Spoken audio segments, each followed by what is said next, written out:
are not alone. Al-Anon and Alateen can help. Call 1-866-200-0223 or visit alanon.org/help. Listen every afternoon for The Drive with Tim Donnelly. Looking at both UNC and NC State basketball this year, it has to be more than just you look good when you hit shots. The coaching, both Hubert Davis and Kevin Keatts, have to figure out a way to put their team into better positions rather than just hoping the players can knock down the shots in tougher positions. It's not great coaching if someone hits a fadeaway three. The Drive with Tim Donnelly, 3 to 6 on 99.9 The Fan. This hour of the Triangle Sports Leader is powered by Ritchie Law Firm, injury lawyers. Ritchie Law is on top of it. Go to ritchielaw.com. That's ritchielaw.com. WCMC HD1 Holly Springs. Take us with you on the radio, Instagram, TikTok, Alexa, and YouTube. 99.9 The Fan, the Triangle Sports Leader.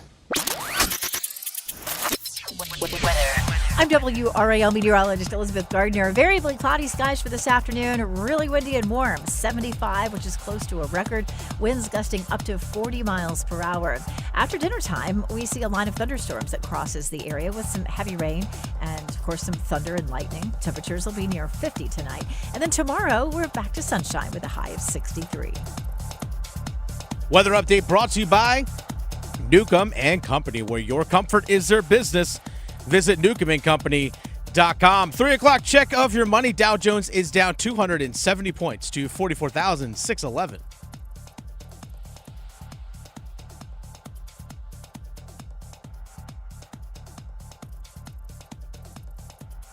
And Jarvis will get it up to Yaska.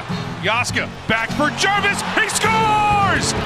Another shorty for Seth Jarvis against Chicago. Now he's coming the other way. Drops it for Rantanen. His shot. He scores! Welcome to Raleigh, Mikko Rantanen. Blake will come up with it. Blake looking for a shooting angle. That goes off the post. Rebounds available. They score! Jacob Slavin cashing in. Now a shot right on. And Kochetkov kicks out the right leg, denying Bertuzzi. The Drive with Tim Donnelly on 99.9 The Fan. The Drive with Tim Donnelly, 99.9 The Fan on a Friday. Congratulations, everybody. We made it. It was a good week. It was a good week. It's going to be a great weekend. I'm Tim Donnelly, Dennis Cox producing the show. Last night wasn't the prettiest. We're talking Canes now. Not the prettiest, not as you drew it up. I think last night is why I love sports. There's a, if you're of a certain age, you're around my age, you know exactly what I'm talking about. Justin Timberlake hosted the ESPYs probably like 15 years ago now. It was a long time ago. And he started with a song about that's why I love sports. The chorus, I'm not going to sing it, but it's I love sports. And a billion different reasons, right? Because of this, because of that. One of the main reasons I love sports is because the moment you think you can predict it, you have no clue. You watch a season of a series of a show, like a scripted show. I don't care how good the writers are. By like 6th season, all right, somebody's going to die in this episode, right? It's by like the 6th season, all right, they're going to get together. They're going to drag it out another season and a half, but it's going to happen. You just start to get it. Sports, no clue. Last night, if you listened into the show, we had 3 hours of radio, and I was so dead set on so many of the storylines for last night's Canes game. Freddie's night, right? Because Freddie Anderson was being honored for 500 games played, 300 wins. Mikko Rantanen's home debut, Taylor Hall's home debut. Taylor Hall against his old team. Teuvo Teravainen for Chicago against the Canes. Canes trying to keep a 6-game point streak going. Oh, man, the night of 1,000 stories. I had it locked in. I was ready. In the 1 hour between our show going off the air and turning it over to Overdrive at 6. From 6 o'clock to puck drop at 7, all of that changed. We didn't even get to the game before those stories were like, love those stories, great, something bigger happening over here. Right at the end of the show, we learned that Ryan Suzuki was being called up, which we kind of pieced the tea leaves together. Sebastian Aho wouldn't be playing. What we didn't piece the tea leaves together to know was that Taylor Hall also wasn't going to be playing, and the Canes were going to be playing a man down. Yeah. It's like, oh, yeah, Taylor Hall skated this morning. Great. Awesome. So like there was no reason for us to think Taylor Hall wouldn't be playing. So suddenly the story became, for lack of a better, like no pun intended here, weather the storm and win by any means necessary.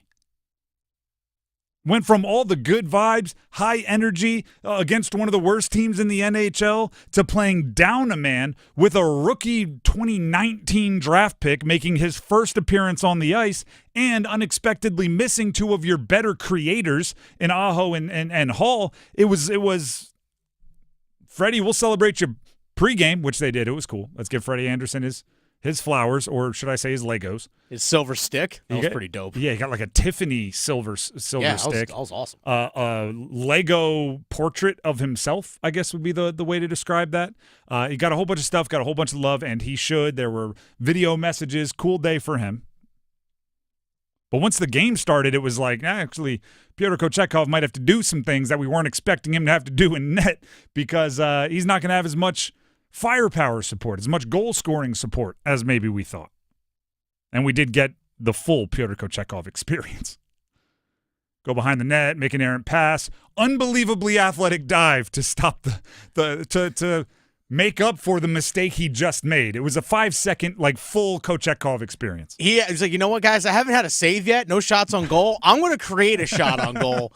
I need some action here, I just need to feel alive. Like when a quarterback runs on like the second series if he hasn't been hit yet, just because I need some contact to wake me up here. They went from all good vibes to playing a man down, bunch of unfamiliar faces, win by any means necessary. And they did. 3-2.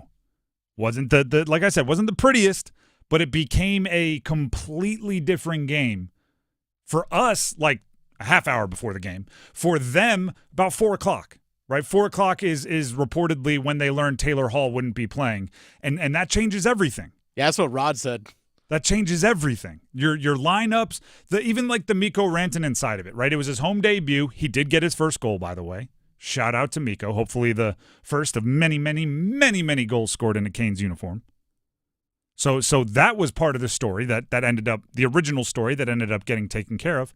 But even the Rantanen side of it, right? Build chemistry, get used to the guys he's going to be skating with, and then unexpectedly day of, you learn, oh yeah, the center that we expect you to be building chemistry with, your buddy from Finland, he's not playing. And I mean, I don't know if Aho and Hall play, are Rantanen and Roslovic even really on the ice together for much time at all? But because of the changing of everything, Roslovic ends up drawing 3 defenders, leaving a beautiful setup for Rantanen to get his first goal. So now, hopefully, again, after a 10-year career with multiple cups with the Canes, Rantanen, when they go back and say, what was his first goal like? Roslovic is immortalized. Jarvis scored a shorty. That's just, I mean, it's kind of hilarious that the shortest guy on the team keeps scoring shorties, right? Jarvis with the shorty. It's like, you don't need to call him names. Sorry. I was confused. Wasn't paying attention. Juha Jaska made plays. How about that? That's the kind of night it was. It went from Taylor Hall, Mikko Rantanen, can they get their first goal as a Cane? It went from all of these cool things to, actually, we need Jaska to start creating some goals here, or else this one could get away from you. Shout out to Ryan Suzuki. Again, I kind of just brushed him off as like a 2019 pick that took this long to make.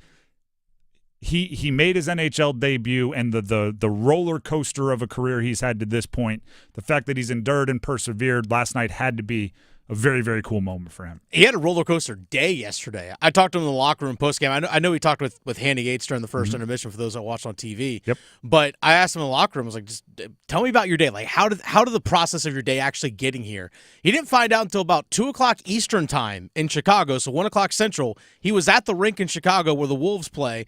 Hey, buddy, you're needed in Raleigh. Pack up. So he went home, went to his place, put his suit on, went to the airport, flew in, got to the arena about 15 minutes before warm-ups.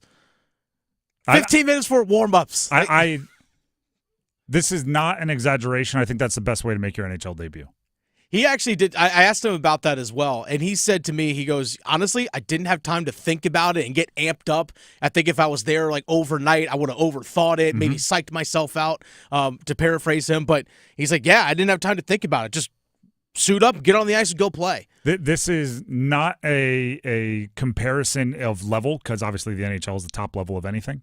First time I ever did play-by-play was, and I've done this to others since, I was doing color commentaries when my first times on radio, and the play-by-play guy knew that I was going to get into that a little bit.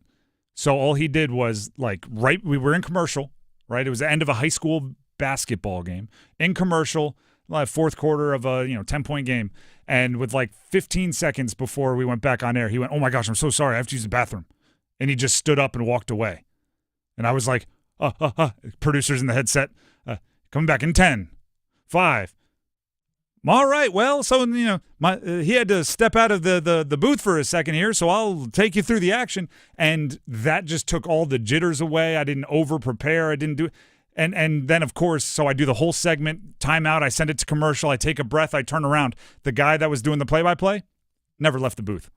He was behind me. He did it as a way to have me, like, break this seal on doing play-by-play without thinking or making too much of a deal out of it. And I thought it was the best way to kind of break that in for me. And I think it's the same for someone like Suzuki, right? If you're like, hey, we're looking at next Tuesday, we're thinking of bringing you up to give so-and-so a rest day. And it's like, oh, gosh, next Tuesday. Okay, well, I better sleep well. I better eat well. It's too much. So I actually like that for Suzuki. And I like the game for the Canes. And I like that Rantanen got its first goal as a Cane in a home opener, or in his home debut, not a home opener. And I like that everybody's starting to settle in. It was a sloppy win, but what did you expect with what they were dealing with? Right? It's one of those deals where it's a sloppy win. You show me a sloppy win, guess what I'll show you? A win. A win. Rantanen after the game on the adjustment, new team, both on the ice and adjusting to new teammates off. It's not easy, but the guys make it easier for sure. It's been great. Every guy in the team, they're very tight with each other, which is obviously nice to see and easy to come into, because it's so tight. So it's gonna take a little bit more time to get fully comfortable with everything and on the ice, that it comes with instinct, so no thinking at all, which was better today for sure. I think we could have had a couple more goals there, but it's a lot of good players around me, so I'm happy. I think the adjustment when he is attacking, he's going to fit in anywhere, right? Like I said, I don't know if him and Roslovic have skated more than a couple minutes together in games, and I don't know if they've done much more in practices and morning skates and things together, but that worked out fine on a transition. You do see him occasionally. If you do like I'm just going to watch him, not watch the puck, you see him occasionally, I think, kind of grinding and thinking too much on the opposite end when they're back defending. But, I mean, it's Kane's system. It's different. He'll figure it out. Smart guy. The Drive with Tim Donnelly, 99.9 The Fan. There's also a basketball game tomorrow, UNC at Duke. May have heard of it. I want to break down that matchup. But first, here's Dennis Cox. Folks, I have a chance for you all to win something. Dennis Cox here for my friends over at Law Tigers. You have a chance to win a custom Canales motorcycle. I'm just going to come out and say it. You have the chance to win a custom motorcycle decked out in Carolina Hurricanes colors, logos, custom built from Tobacco Road Harley-Davidson, because the Carolina Hurricanes, Law Tigers, Tobacco Road Harley-Davidson, and Shiny Side Paint, they're all teaming up once again for the fourth time to give one lucky fan a custom Caniacs motorcycle. Simple to enter, folks. Go to caniacsbike.com for your chance to win this custom motorcycle. I can't win it, but you can. Imagine yourself on this beautiful day where it's 70-plus degrees here in the Triangle. Gorgeous day. Cruising around on your own custom motorcycle, truly one of a kind. You can do that. Just go to caniacsbike.com. It will be given away on the ice at the last home game of the year. But don't wait, folks. Enter now. Go to caniacsbike.com. Law Tigers is a network of independent law firms who are members of the American Association of Motorcycle Injury Lawyers. Law Tigers is not a law firm. The Drive with Tim Donnelly, 99.9 The Fan. I mentioned there's a game tomorrow, UNC at Duke. On paper, not a great matchup for UNC. Coming up. Move your sports day forward. They felt that they couldn't get there with Marty Necas and Jack Drury. That's what a trade is. It wasn't going to work with those two guys. But perhaps with Mikko Rantanen and Taylor Hall, it does work. And maybe that window just got a little bit bigger. Time will tell. Time will tell. That is the biggest elephant in the room. This is a new era of Carolina Hurricanes hockey. Get set up. Join Next Up with Paul Ihander. Mornings at 9 on 99.9 The Fan, the Triangle Sports Leader. You still thinking job change in the new year? Yeah, I need something that's in high demand and more stable in this economy. IT? Yeah, cybersecurity, maybe even AI. That's what I did. Really? How? Went to My Computer Career. You don't need any prior experience, and you could start your new career in a matter of months. A lot of IT pros go to school there, too, to level up. Sweet. Are classes online or on campus? Both. Wow, I'll check it out. Thanks. Make this your year. Take the free career evaluation now at mycomputercareer.edu. Financial aid is available for qualified students, including the GI Bill. Something amazing is happening here. Scientists are using AI to study how whales talk to each other. CDW experts can give researchers the power to process complex data with HP workstations, advanced by AMD Ryzen Threadripper Pro processors. With easier handling of AI workloads, your organization can bring powerful insights to the surface. Make amazing happen. HP, AMD, and CDW. Learn more at cdw.com/HPAMD. What's this? We're expanding the North Carolina Education Lottery Winners Club. That's a pretty big wrecking ball. Well, with all these new scratch-offs, this place is going to be packed with new winners. Okay, let's go ahead and knock this wall down. This is where we're putting the polo field. Whoa, patience, Trixie. This month's tickets are loaded with $150 million in total prizes. The Winners Club awaits. Must be 18 to play. Approximate overall odds of winning range from 1 to 3.31 to 4.55. Problem gambling helpline 877-718-5543. Hey, Mom, I've been meaning to talk to you about some new COVID information I saw online. Uh-huh. I read that black folks like us with certain conditions like diabetes, heart disease, mental health conditions, or being 50 and older, like you, are at high risk. Boy, you sound like a commercial. I'm just saying. I know you love your ginger teas and essential oils, but remember, there are treatment options for COVID-19. I promise if I get sick again, I'll call my doctor to ask about my options. Visit WeTalkWeRise.com to learn more. Brought to you by Pfizer. John Porcelain here for my friends at Buffalo Brothers. You know the big game is right around the corner, and it's time to start thinking about big game parties. Don't be that guy that doesn't get the best wings in town. So order your wings today from Buffalo Brothers. Come and get Buffalo Brothers Big Game Special. 2 large pizzas and 20 wings for just $50. That's food for the whole family at more than 20% off. But remember, order today as pickup times fill up fast. Buffalo Brothers. Aw, man, now I want wings. An army never rests. The same is true for the Salvation Army of Wake County. Serving the most vulnerable populations in our community, the Army shelters the homeless, feeds the hungry, provides after-school and youth athletic programs, senior programs, and responds to natural disasters. Beyond the red kettle and Christmas bell ringing, the Army is there to help those in need all year long. Learn more at wakearmy.org. The Salvation Army. We love beyond the holidays. Cadeau to R.J. Davis. Gets a clean look from 3. Count it from straight away. R.J. Davis with the huge triple. The Drive with Tim Donnelly here on 99.9 The Fan. UNC at Duke tomorrow. I said it yesterday. I'll echo it again today. Thank goodness it's a rivalry. Because rivalries insert just a hint of chaos that makes it possible. If this were the same two teams, meaning same players, same coaches, same level of talent, same recent results, and you just put them in different uniforms with no history, I don't even know if we're making it any more than like, oh, you know, team one's supposed to beat team two by a bunch tomorrow. On paper, the matchup isn't great for UNC, but there's always a way. There's always a way, right? If we played games on paper, we would know every outcome before it happens. There's always a way. So if UNC is going to win, let's start there. The most obvious way they can do it, and you really can't control this outside of like you got to check, is to make really, really difficult shots. UNC's second most points per game in the ACC. Duke gives up the fewest most points per game in the ACC, the fifth fewest in the country. The way we've seen the few teams that have scored well against Duke do it is to just knock down really tough shots. And I'm just going to acknowledge it. That's really bad advice. Right? Can you imagine? I replace Hubert Davis's coach. I'm in the pregame locker room. All right, here's how we're going to do it. I need you to, with a taller defender's hand in your face from further away than you're comfortable shooting, make your shots.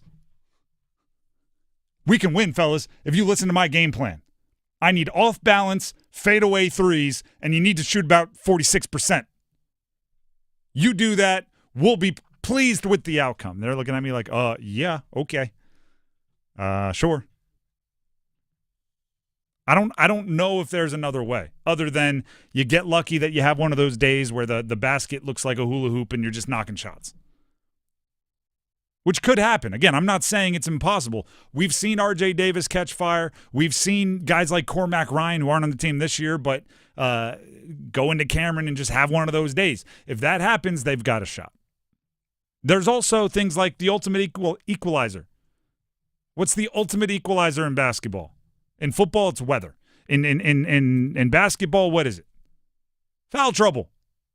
Foul. If you can somehow get like Cooper Flag, Con Knipple, 2 quick ones apiece, that would change everything, wouldn't? Now, I wouldn't expect that, especially in Cameron Indoor Stadium. I was talking with Casey Morcell, who played for NC State all the way up until last year. They're under the Final Four. Check it out, that conversation, podcast, Pack Therapy, everywhere podcasts can be found. But he basically said, he's like, atmosphere and stuff, there's other tougher places to play. He's like, the tough part about Cameron is you get no calls. So I wouldn't expect if I'm UNC to go in there and, get guys in foul trouble, but that could do it.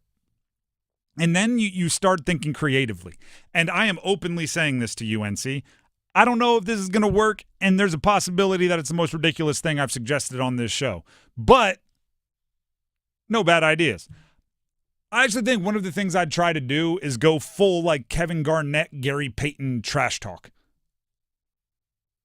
Duke is young. They're inexperienced. Most of them have not played in a rivalry game like this. They have no one really to calm things down outside of Tyrese Proctor really in their main rotation.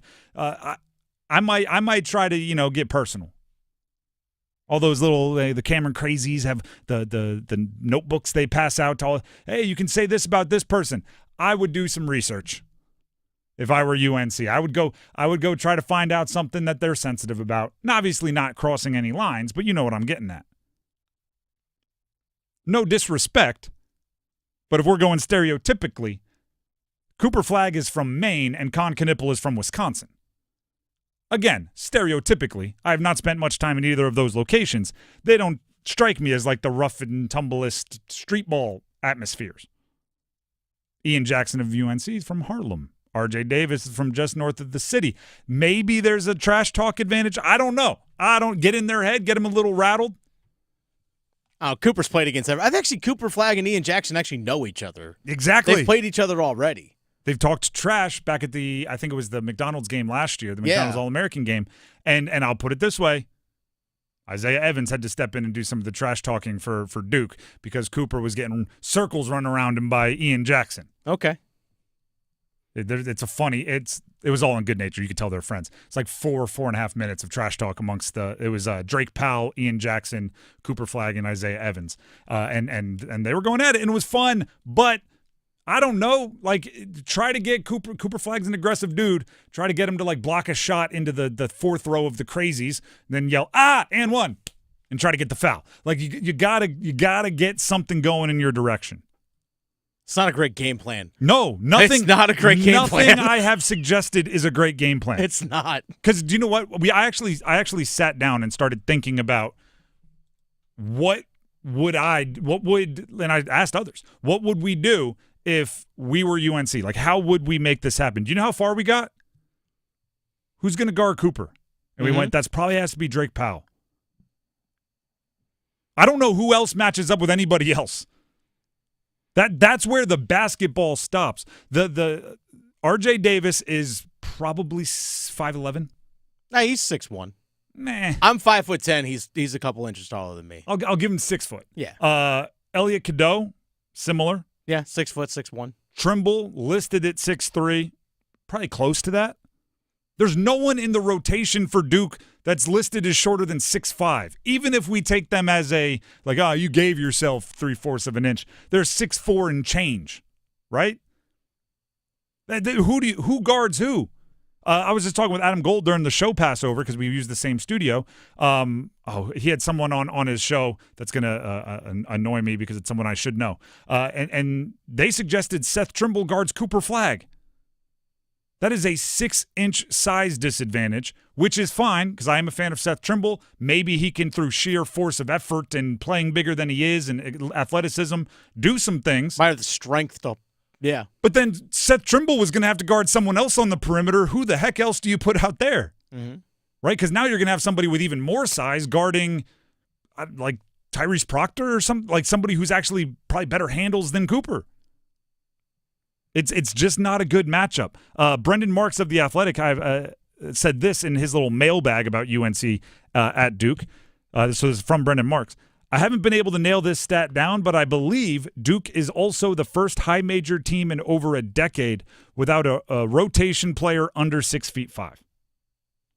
On the contrary, Brendan Marks continues, all 5 of UNC's best players are under 6'6". So the small good players for Duke are the same size as the big good players for UNC. Seth Trimble, who we talked about, plays bigger than he is, but leads UNC in rebounding with 5.4 points per game, and he's listed as 2 inches shorter than anyone in the rotation for Duke. It's just not a good matchup, which is how you end up on the radio saying things like, I don't know, take tough shots and hope they go in and trash talk like Kevin Garnett and see if that doesn't change things. It's not good advice. And here's the thing with the Duke and their size, it's not like these are lumbering big guys who are just slogging their way up and down the court. Yeah. No, these guys can move just as good as the 6'2" guy. Yep. Yeah, it's not like you can just run them out of the gym. Yeah. Those guys can run with you too. I don't know if I've they have said the depth. this. I don't know if I've said this, but this will let you into a window of my basketball history, meaning not very good. Played basketball in high school my junior year. We went defeated, did not win a game. Okay. I'm 6'4", and I think you'll vouch for that, right? Right, yeah. Dennis? I'm 6'3" and 7/8" if we're being real. Shoes 6'4". I was the shortest guy in our starting lineup. There you go. We went like 6'10", 6'9", 6'5", 6'5", 6'4" in high school. We went defeated. Size doesn't mean everything. We were very much, teams were terrified of us till they saw us start warming up, and then they were like, oh, never mind. Guys, we were worried. But Duke is not that way. They can run. Right? If you try to run on them, they'll run right there with you. They'll just do it with less strides because they're lankier than you are. As a positive. The Drive with Tim Donnelly, 99.9 The Fan. We have audio from everybody getting ready for that game, but there's just so much to get to. And there's so much, like, tough to explain nature of this game where I'm going like, it's Duke UNC. I think it's going to be a game that could be up in the air. And then, like, any logic or facts to back that up? Nope. All right. Try to explain that one. Before we move on, here's Dennis Cox. Dennis Cox here for ESPN Bet Sportsbook. The best time of year for football is finally here. The big game has arrived, and fans are excited to see who will be hoisting the trophy in New Orleans. You can get in on all the action at ESPN Bet Sportsbook. Check out their big game giveaway promo for your chance at $1 million in prizes. 25 winners will walk away with $10K in cash, and 7,500 winners will get $100 in bonus bets. No deposit required. No deposit or bet required. Opt in today in the ESPN Bet Sportsbook app. Must be 21 plus. Gambling problem? Call 877-718-5543 or visit morethanagame.nc.gov. Terms and conditions apply. See app for details. The Drive with Tim Donnelly, 99.9 The Fan. We have a Dean's List coming up where we highlight the good, the people that deserve praise in the college sports world. And here's my hint for this one. It involves pizza. Stick around. 99.9 The Fan and Buffalo Brothers want you to be our big game VIP. Starting Monday, listen mornings from 9 to 10 during Next Up and afternoons during The Drive with Tim Donnelly to qualify for our football finale grand prize. Our big game VIP scores a reserved table for 6 at Buffalo Brothers on Lake Boone Trail February 9th and a $300 gift card. Big game VIP qualifying starts Monday. And remember, don't wait till the last minute to order your big game food. Buffalo Brothers is taking pregame orders now. Visit their 5 Triangle locations or buffbrothers.com. It's bow time. A leg and thigh dinner from Bojangles for just $5.99. Leg and thigh dinner from Bojangles for just $5.99. So crispy. So crispy. And juicy. And juicy. So much flavor. So much. Stop it. What are you doing? What? You expect me to get this delicious deal and not say anything? You're unbelievable. You're unbelievable. With a boldly seasoned leg and thigh, choice of fixin', a biscuit, and legendary iced tea, it's a deal so good it's worth repeating. So eat and repeat while it lasts. It's bow time. There's no time like bow time. And there's no time like now to stop what you're doing and join with the K.O. Cancer Fund in the fight against all cancers affecting women. Now through February 1st, Triangle Area Bojangles are donating all proceeds from Bowberry biscuit sales to the K.O. Cancer Fund. Just buy a Bowberry biscuit. You'll be doing some good and getting something good. So what are you waiting for? Hurry, it's bow time. Get in zone, AutoZone. Welcome to AutoZone. What are you working on today? So you've got an oil change coming up. We can help you save on the right oil for your vehicle. Right now, get 5 quarts of Castrol Edge Full Synthetic or Castrol Edge Full Synthetic High Mileage Motor Oil with an STP Extended Life Oil Filter for just $35.99. Visit one of our 6,000 stores or order from AutoZone.com for same-day store pickup or next-day delivery. Get in zone, AutoZone. Restrictions apply. If you love to travel, Capital One has a rewards credit card that's perfect for you. With Venture X, earn unlimited double miles on everything you buy and turn everyday purchases into extraordinary trips. Plus, receive premium travel benefits like access to over 1,300 airport lounges where you just check in and chill out. Open up a world of possibilities with Capital One. What's in your wallet? Terms apply. Lounge access is subject to change. See CapitalOne.com for details. See if you're a winner every night. Watch live lottery drawings on WRAL TV's 11 o'clock news. That's right. Carolina Pick 3, Carolina Pick 4, and Carolina Cash 5 numbers every night on WRAL TV's 11 o'clock news. See if you're a winner before you go off to bed.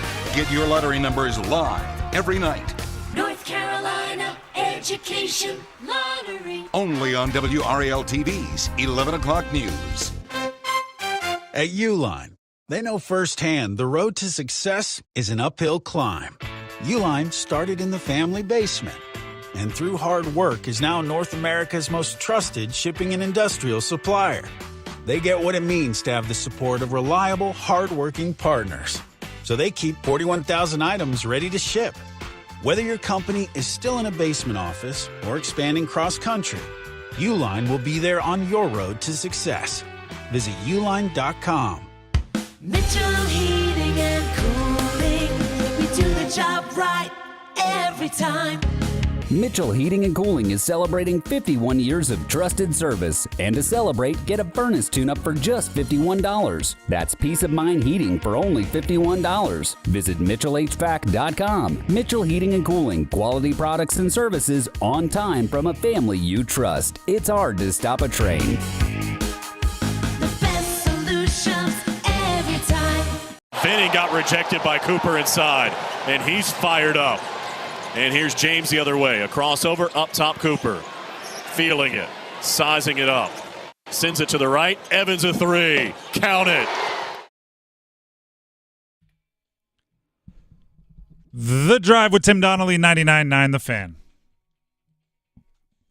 That highlight from Isaiah Evans on Duke. He was one of the real first multiple entries into the Dean's List, coming off the bench for Duke and playing well in a limited role. His role now a little bit more solidified. No basketball players from Duke or UNC in the Dean's List today. They're going to have to earn that tomorrow in the game. If somebody unexpectedly shows out, they'll be on the Dean's List on Monday.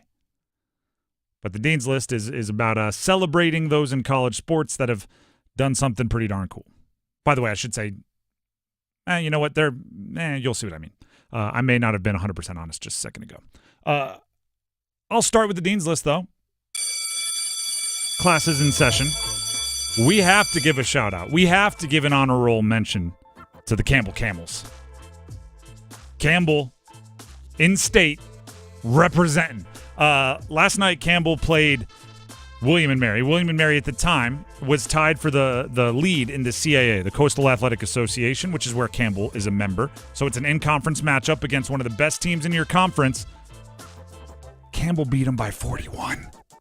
41. Roll humps. Over the number one team in your conference. Goodness, gosh darn gracious. That's pretty unbelievable. Shout out to the Campbell Camels roll humps. And now I can, although I think Delaware is still in the CAA right now. My Delaware Blue Hens will be leaving the CAA and heading to Conference USA next year. So then I can just straight up root for the Camels. By the way, I forgot today that the CAA changed their name from Colonial Athletic Conference to Coastal Athletic Conference. Or Athletic Association, I should say. Coastal Chaos, welcome back. There it is. Welcome back. Yeah, the one of the top teams in your conference losing by 41. Doesn't that scream Coastal? Coastal Chaos, baby. Let's go. Speaking of my Delaware Blue Hens, Dean's List, Tyler Herring, defensive back, Delaware. You could have heard it on our family of networks. You could have watched it last night, the East-West Shrine Bowl, one of the college all-star games. And if you did pay attention to the East-West Shrine Bowl, you would have heard Herring comes up with the interception for the East. Got an interception of UCLA quarterback Ethan Garbers. He also had a big hit on an Abilene Christian wide receiver whose name eludes me to go ahead and dislodge a pass. Great day for Herring. Made himself some money. Shout out Blue Hens. No, that may not mean anything to you, but it means something to me. You're not going to put your Delaware basketball team that lost to Towson yesterday on the Dean's List? We're not a basketball school. Okay. We're a football school. Got a running back in the Senior Bowl. We got a defensive back making plays in the Shrine Bowl. You know what we call it? NFL, baby. Oh. The NFL. Okay. That's why Andrew Carr left. And that's basketball. You keep going to basketball. We're not a basketball school. We're a football school. Okay. Joe Flacco, Rich Gannon, Super Bowl MVPs, NFL MVPs. You know what it's like. You know what it's like. More Dean's List. This is vague and wide ranging, but anyone that's ever played in the Duke-Carolina rivalry, I try not to get jealous of much. Understand, like, whatever you get, you probably earned. Whatever you get, right, the things that you put in. I am so jealous of all of the players that have played in that particular game. There's an ESPN article out today that is all about the rivalry. And I don't know if Google still does it. Google used to tell you, like, how many results if you search something. If you search, like, Carolina-Duke or Duke-Carolina rivalry, just, like, infinite, right? Google the amount of results. But ESPN put out an article today. Michael Jordan was quoted in that ESPN article. I don't know if you heard about him. Michael Jordan, MJ, his airness, said, "It's been 40 years since I played a college basketball game. To this day, before people ask me about our national championship or our 3 ACC championships or ACC tournament wins, any of that, they ask, how did you do against Duke?" That's Michael Jordan. Still 40 years later talking about how, yeah, I'm jealous that you get to be a part of that. Pretty jealous. Next up, do you have one you want to add? I actually do. Go ahead. Take it away. Dean's List from Dennis. Shout out to UNC Wilmington, the Seahawks. 5 players in double figures. They take down North Carolina A&T yesterday, 83-59. UNC Wilmington, 17-5, 7-2 in conference. Shout out to UNC Dub. Might be the second best team in the state. No. See, no. Take it back right now. No, I'm not. I said they might. The Dean's List is about positivity, and you said that with the intention to knock the other teams. I'm saying, I'm building them up. You're building them up and throwing shots at people that wear a certain shade of blue and red. I'll get it back to positivity. Okay.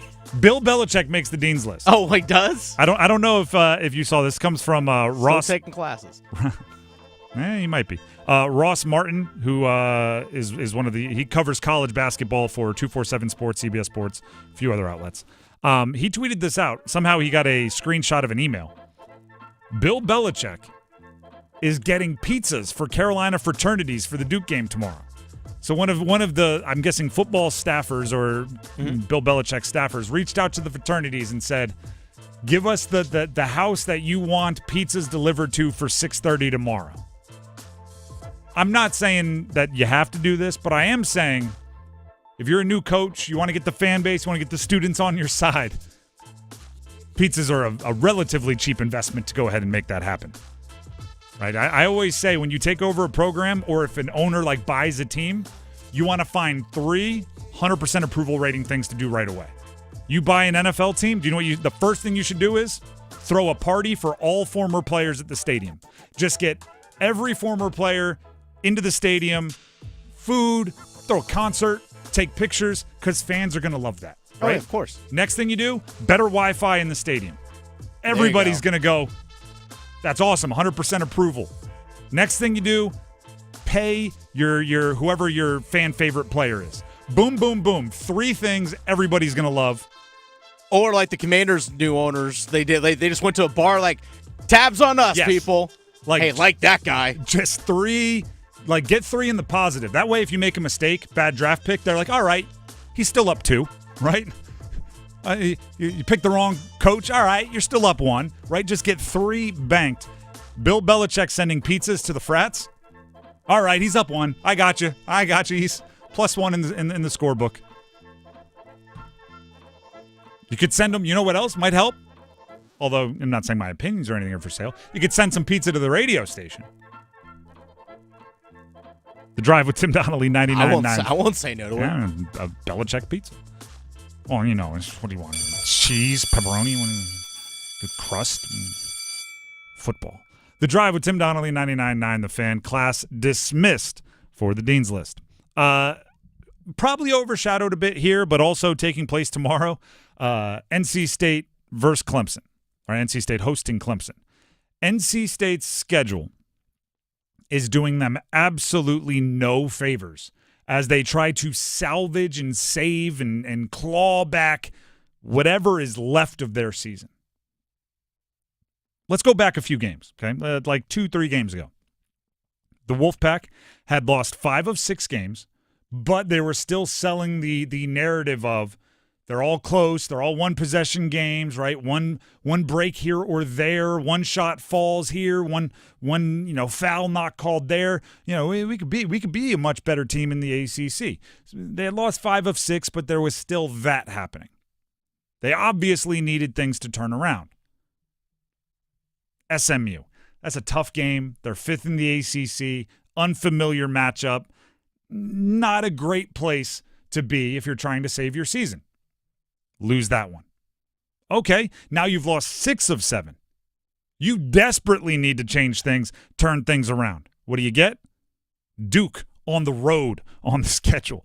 That's even though you played well, you lose by 10, right? Even though you knocked down more shots than you've been knocking down. Dontrez Styles shoots well from 3. Trey Parker comes off the bench and hits a bunch of threes. Even though you have a better showing, you still lose by double figures. Okay, now you've lost 7 of 8. You desperately need to change things around. You desperately need something to turn the tides. What do you get tomorrow? Clemson is coming to town. Clemson is 17-4, 9-1 in conference. Their only loss in the ACC is to Louisville, who is quickly becoming one of the stories of the season for how well they're playing. And on top of that, Clemson is just the way they're built, a tough matchup for State because they have Ian Shefflin as one of their main characters, who is a rebounding whiz, big dude, going to try to be physical with them, and that's not exactly what NC State has a ton of. Ben Middlebrooks is going to have to play a fantastic game to give NC State a chance here. Their schedule is doing them no favors. I've never seen a team more in need of like a Miami game at home at noon on a Saturday than NC State, right? Just a historically bad Miami squad. at noon so you can just wake up and win by a bunch and go get an early dinner somewhere. They need that, and they're just not getting it. Their schedule is doing them no favors. So you kind of have to lean in on the coaching thing, right? Control what you can control. You can't we don't get to choose who's on our schedule. Yes, SMU was good, lost to them. Yes, Duke was a tough one on the road. Yes, Clemson doesn't match up with us well. Yes, following that, we're going to spend 2 days or 2 games, I should say, in California, at Cal and at Stanford, which is not exactly fun. Have to play an 11 p.m. Eastern time game. The schedule is doing us no favors. I'm going to need to go borrow the Baltimore Ravens shirt that they all wear at walkthroughs. Nobody cares. Work harder. Pretend like you like each other. I don't know if anyone else is getting that vibe, and it's just me watching and kind of body language. I don't know. I think it's more unfamiliarity than anything. I think they're still just feeling each other out as people on State's basketball team. You know, I have these conversations often on the Pack Therapy podcast with Casey Morcell, who was a part of their team last year. And we all know DJ Burns, right? Everybody in the country got to know DJ Burns during that run. State fans, ACC fans have known him for a couple seasons.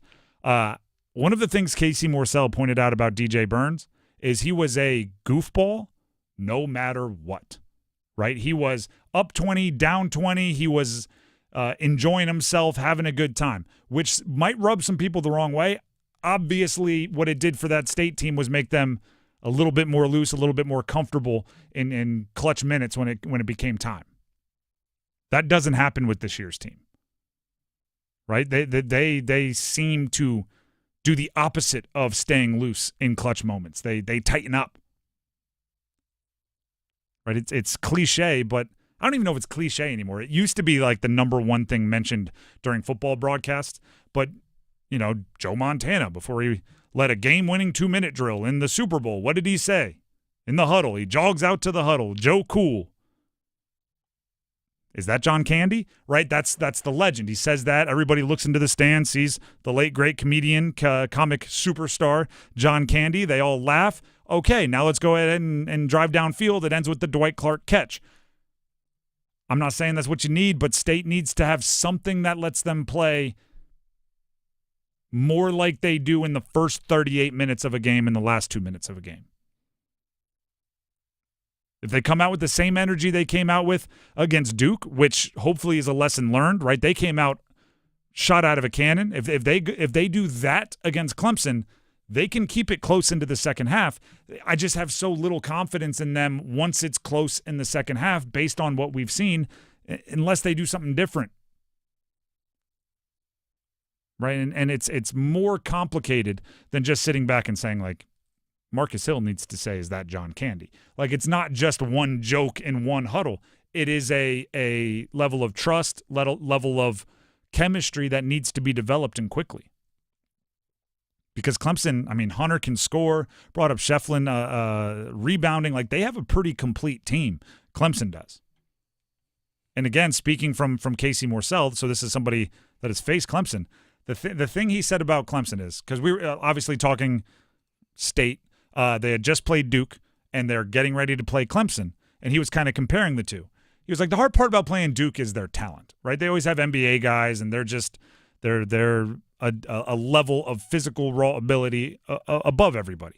He's like, the hard part about playing Clemson, and it was, to me, the best like compliment you could give Brad Brownell, their coach. He's like, they are always where they should be. They are fundamentally sound. They're always in good position. He's like, and that's the challenge of playing Clemson. And he pointed out that the teams he was on in his ACC career didn't do great against Clemson. That's just another way they're a tough matchup for State. It's like, oh, you're telling me the team that maybe plays a little too much hero ball, maybe doesn't have the chemistry and trust to always be in the right spot for each other, is now facing a team that is all about fundamentally sound and letting you make mistakes and them taking advantage of it. It's a tough spot to be. Tough spot to be. If there is any consolation for the last couple of minutes or half hour we've had talking college basketball. What's that? Neither UNC nor State can really talk trash to each other. Their rivalries also, right? And it's a little bit of glass house going on if they talk trash to each other right now. So, I guess that's good. ish. Until they play each other, then obviously all bets are off. Similar to football season, actually.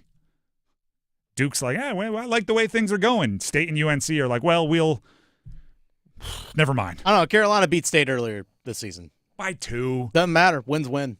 True, but if you left that game like puffing your chest up after anyone that watched that game, I know a win is a win is a win, but yikes. The Drive with Tim Donnelly, 99.9 The Fan. Speaking of yikes, that's a terrible transition. It's a Friday. Speaking of, that's awesome. That's better. NHL salary cap projections. The NHLPA, which is the Players Association, and the NHL, the league, released new salary cap estimates, predictions for the next 3 seasons, which is vital for the Canes because they're talking about being a team with money to spend this offseason, and they have some things that they're going to have to spend on. The projection for next year, $95.5 million. You may say, is that good or bad? I don't know. It was projected in previous estimates, $92.5. He's getting an extra $3 million to spend next year. Hello, Mikko Rantanen. Let's go. We'll get there. The following year, the 2026-2027 season, the estimate is $104 million. Okay. And the following year, 2027-2028 season, $113.5 million. There you go, going up. To be clear, just so you all know, this season it was $88 million. Mm-hmm. Last year, $83.5. Year before, $82.5. And then the previous 3, due to COVID and everything kind of stalling out, $81.5. So going from a couple years ago, $83.5 million to 2 years from now, $104. Players are going to be pleased with that, right? Should be. There's going to be money to spend. There's going to be salaries going up. And what that does, right? Because everything NHL money related in this market, in this area, is going to immediately turn to, so what does that mean for Mikko Rantanen, right? You make that trade with so much hanging in the balance, that trade becomes an A++ trade if you sign him to a long-term deal, especially one that makes sense with your salary cap situation going forward. It's very good for the Canes and the Mikko Rantanen situation. I think you can confidently give him a market-setting deal, something in the $14 million a year range, which is, I believe, what he's asking for. I think you can confidently give him that kind of money with the expectation that it's only going to be market setting until someone else is due for the next contract. There are quite a few people that in the next 3 or 4 years will sign for even more with the way the salary cap is going. I think, I always relate things back to the NFL because it's the way my brain works. You see this with football, right? Remember when Patrick Mahomes signed his market-setting $45 million a year deal? It was 10 years, $450 million, and everyone reacted like it was the end of football as we know it because, oh my gosh, how is any one person worth that much? Well, you look at it now, it's a steal, right? It is an absolute team-friendly deal because you have not only like the Lamar Jacksons and the MVPs making over $50 million. You have Tua making over $50 million and Trevor Lawrence making over $50 million. And you have Jordan Love off of 8 good games getting paid over $50 million a year. I think you can expect that same deal where Mikko Rantanen, when you sign the deal, it'll be, if I had my druthers, 8 years, $14 million per year. It's a big contract. And you're going to go, goodness gracious. And then next year, 3 more guys are going to sign for $15 million a year. And the following year, they're going to sign for $17 million a year. And the next year, $19 million a year. And it's going to be like, goodness gracious. Thank goodness we have Mikko Rantanen for $14 million a year, even though it seems and sounds right now like that's a boatload of money, because it is.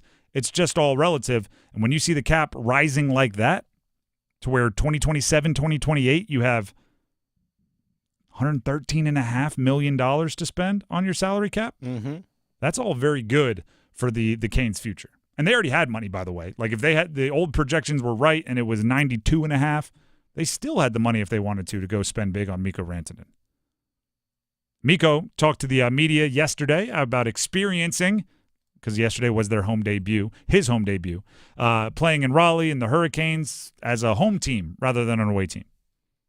Yeah, well, it was great. The playing here as a away team, it's always one of the toughest buildings, so I was always happy that we only came here once. Not because I like the city and everything, but just the building is tough to play in, so I'm happy to be on the home side, and the crowd was great again, it got some chills, obviously. There was a lot of roaring, so happy to see that. Happy to see it. You liked it all. Want to sign a long-term contract? That would be probably the worst thing if I were a GM. Mm-hmm. I would have so little. Every time he said anything positive, I'd be like right behind him. Like, does that mean you're willing to sign a long-term contract? Right. You scored a goal. Woo! Hey, I got a pen right here. Would you like to sign the long-term contract? I saw Tulsky in the building yesterday. I almost asked by, like, so is the paperwork drawn up? Yeah, no, seriously. It's like, hey, I found a place last night. It had a really, really good chicken parm. Great, you could have it every night for the next 8 years. You want to sign a long-term contract? We'll put it in there. We'll give you a stipend. Yeah, every single year. What is it going to take? What is it going to take? What is it going to like that? That would be my flaw as a GM, because you do have to let him kind of experience it, decide if he likes it or not. But this is actually the luxury that the Carolina Hurricanes are in. Their core guys are signed long term, and you know that you have good young prospects to come fill in some of the holes of guys that are going to be leaving possibly after this year, and Dmitry Orlov and Brent Burns. So you have their good core, and you have money to spend to either make it on Mikko Rantanen, which, by the way, the Carolina Hurricanes can give him 8 years as opposed to every other team can only give him 7. So you have that luxury, but also you have the flexibility if you want to make moves. If you can't re-sign Rantanen because he decides to go somewhere else, you can go trade for someone else or maybe make a big-time offer to someone in free agency that way as well. There's so much flexibility that they have, not just for this year, still with the trade deadline coming up, but for the future as well. And they still have young prospects. They really are in a great situation that every team covets. And right, I often hear this as well, right? The salary cap's not just going up for the Canes. You're right. Everybody now has more money to spend. But it is exactly what Dennis just said. I think most teams get $3 extra million, and they think, okay, can we now fit so-and-so and so-and-so in there? Because especially the contenders. They, over the next 3 years, we got 4 contributors that are going to be looking for new deals, and we had to plan for it, and we were going to have to let a couple go. So now they're trying to puzzle piece it all in. The Canes go, well, we already had enough money for Mikko Rantanen. Now, what else do we want? Right? Because what Dennis just said. Aho is locked up. Jarvis is locked up. Slavin is locked up. Svech is locked up. They already have so much of their core locked up for multiple years into the future. It's less about ooh, what can we do with all that? It's more all right, let's take care of Rantanen, and then should we go big ticket shopping for a goalie? Yeah. Should we go find another center that's more expensive than we thought we could afford? There's options now. I mean, my wife and I call it, and this is just corny, we call it woo money, right? Because we share an account. We're all that. Finance is the same. So if we're gonna bet on something, if I'm saying no, in the movie, they said this, and she's like, no, it's not. And all right, let's bet. We bet what we call woo money. It's all right, $20 of woo money, and that means you can do whatever you want, right? Go nuts, whatever the total is. The Canes just got some woo money, right? It's they had money earmarked for Mikko Rantanen. Now it's all right, you still got that, and you get $3 million of woo money. What else you want to do? You want to splurge? What do you want to go splurge on? $3 extra million on a goalie? Think of how fun that is for a GM. Oh, I was shopping in the X amount aisle. Let's walk down 3 aisles and see what's in the top shelf. It's got to be a good feeling for Eric Tulsky. The Drive with Tim Donnelly, 99.9 The Fan. Speaking of shopping and looking around and saying, you know what, let's go for the home run here. Tim Donnelly here for Bailey's Fine Jewelry, specifically the Fox and Bailey Watch Shop, where they have the largest selection of pre-owned and vintage Rolexes in the state of North Carolina. And here's the cool part, right? They buy and they sell. So watches could be an investment, and as much as I love watches and as much as I am a fan and I like making statements on the wrist, I do not pretend to be an expert in flipping watches for more money. But buy a Rolex, wear the Rolex while continuing to save up for your dream Rolex. Then you go ahead and you go to Fox & Bailey Watch Shop, located inside Bailey's Fine Jewelry Village District location. You say, all right, I would like my Holy Grail Rolex over here. Maybe it's a Vintage Explorer or something. And I'm going to be using this trade-in to hopefully get closer to the amount. It's a cool way to think about it, right? It's watches, there can be things that you keep forever, right? A way to not only keep time, but mark moments in time, but they also can be something that you're constantly shuffling in and out of your collection to get a different look. And Fox & Bailey Watch Shop, located inside Bailey's Fine Jewelry, can do all of that for you. They can find you the one watch you're going to wear the rest of your life, or they can help you buy, sell, trade, swap, and get the complete collection that you've always wanted. Let them know you heard about it right here. 99.9 The Fan when you're out there at the Village District location in Raleigh at Bailey's Fine Jewelry. We'll take a break. When we come back, football at 4. The ACC, it'll be around at least another 15 years. I'll tell you why next. Hey, it's Adam Gold, and do you have a late-night craving for in-depth analysis on the Carolina Hurricanes and their latest game, their latest win, their pursuit of the Stanley Cup? Well, I can quench your thirst. I can feed that appetite on the Canes Corner podcast, the morning after edition, which drops the morning after every Hurricanes game. Get it wherever you get your podcast. Brought to you by the Aluminum Company of North Carolina. Everyone deserves a fast and reliable connection. One that helps better their everyday through the things they value most. Friends and family, education and career. A connection that opens pathways to opportunity and builds roads to a better future. At Spectrum, we're committed to delivering just that every single day. Because with the right connection, anything is possible. That's Life Unlimited. That's Spectrum. It's time for the Coastal Scholar Athlete of the Month. This is Creighton Blackwell from Coastal Credit Union and 99.9 The Fan, and we're here at South Garner High School to celebrate our next Scholar Athlete of the Month. And that Scholar Athlete is Samayan Jones. It means a lot to me because my parents, they want me to do well and make it in life, so this is for them. I try to work hard in the classroom and on the court for them and do my best. He's never trying to bring no negative energy, and I feel like that's what makes him a more productive teammate. My teammates, they encourage me a lot because, I've been through injuries. They cheer me on because 2 games ago was my first time getting back on the court. So they cheer me on, encourage me every day. That's why I keep doing what I do. He was always there in practice, just cheering us up and just carrying us on for practice, even though he wasn't playing. So that just shows what type of guy he is. And then I have him in my class, so he's a great student as well. Just last week, one of his real good friends, he's like, Junior's just a good vibe, man. And that's what he is. Congratulations, Samayan. For over 20 years, 99.9 The Fan and Coastal Credit Union have been recognizing scholar athletes at Triangle area schools. If you'd like to nominate a high school athlete, text AWARD to 919-860-5326. That's AWARD to 919-860-5326. Tim Donnelly here for Zero Res. 2025 needs to start clean. Get all that dirt from 2024 out of your carpets, tiles, rugs, upholstery, every surface in your house. Because in 2025, we're starting Zero Resified.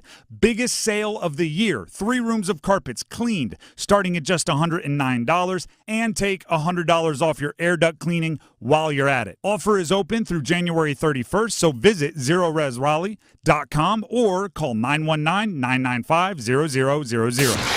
This hour of the Triangle Sports Leader is powered by Ritchie Law Firm, injury lawyers.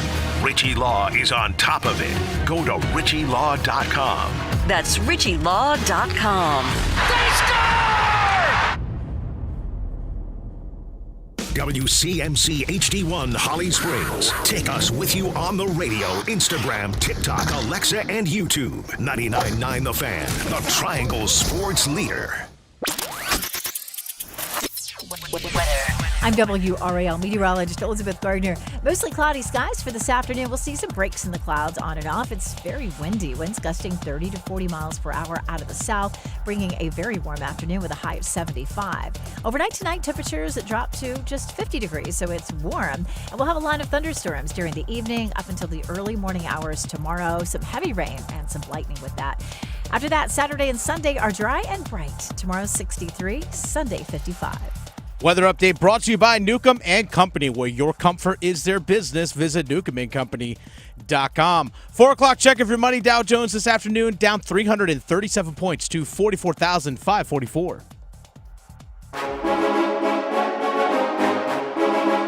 Let's move the chains. Time for football at 4. The Drive with Tim Donnelly here on 99.9 The Fan. This news broke yesterday, but due to the nature of the Canes game last night and the shifting nature of all the news, we didn't have enough time to sink our teeth into it. The ACC grant of rights option was picked up by ESPN and Disney, which basically meant the escape hatch in 2027, where ESPN and Disney could have bailed on the ACC and left them to go renegotiate all kinds of rights, will not be opened. And they will cruise on through that until 2036, which is the end of the grant of rights. Not a surprise whatsoever. Okay, if I'm ESPN, if I'm Disney, they have the ACC on a very network-friendly deal. They are not paying the ACC, even the top-tier teams, nearly as much as they have to pay the SEC or as other networks are paying the Big Ten, and they would love to keep it that way. So at least until 2036, it will remain that way. This is both a positive and a negative for the ACC.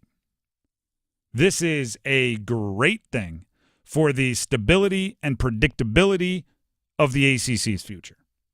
More and more and more, you can pretty much know which teams are going to be a part of the ACC, and that's nice.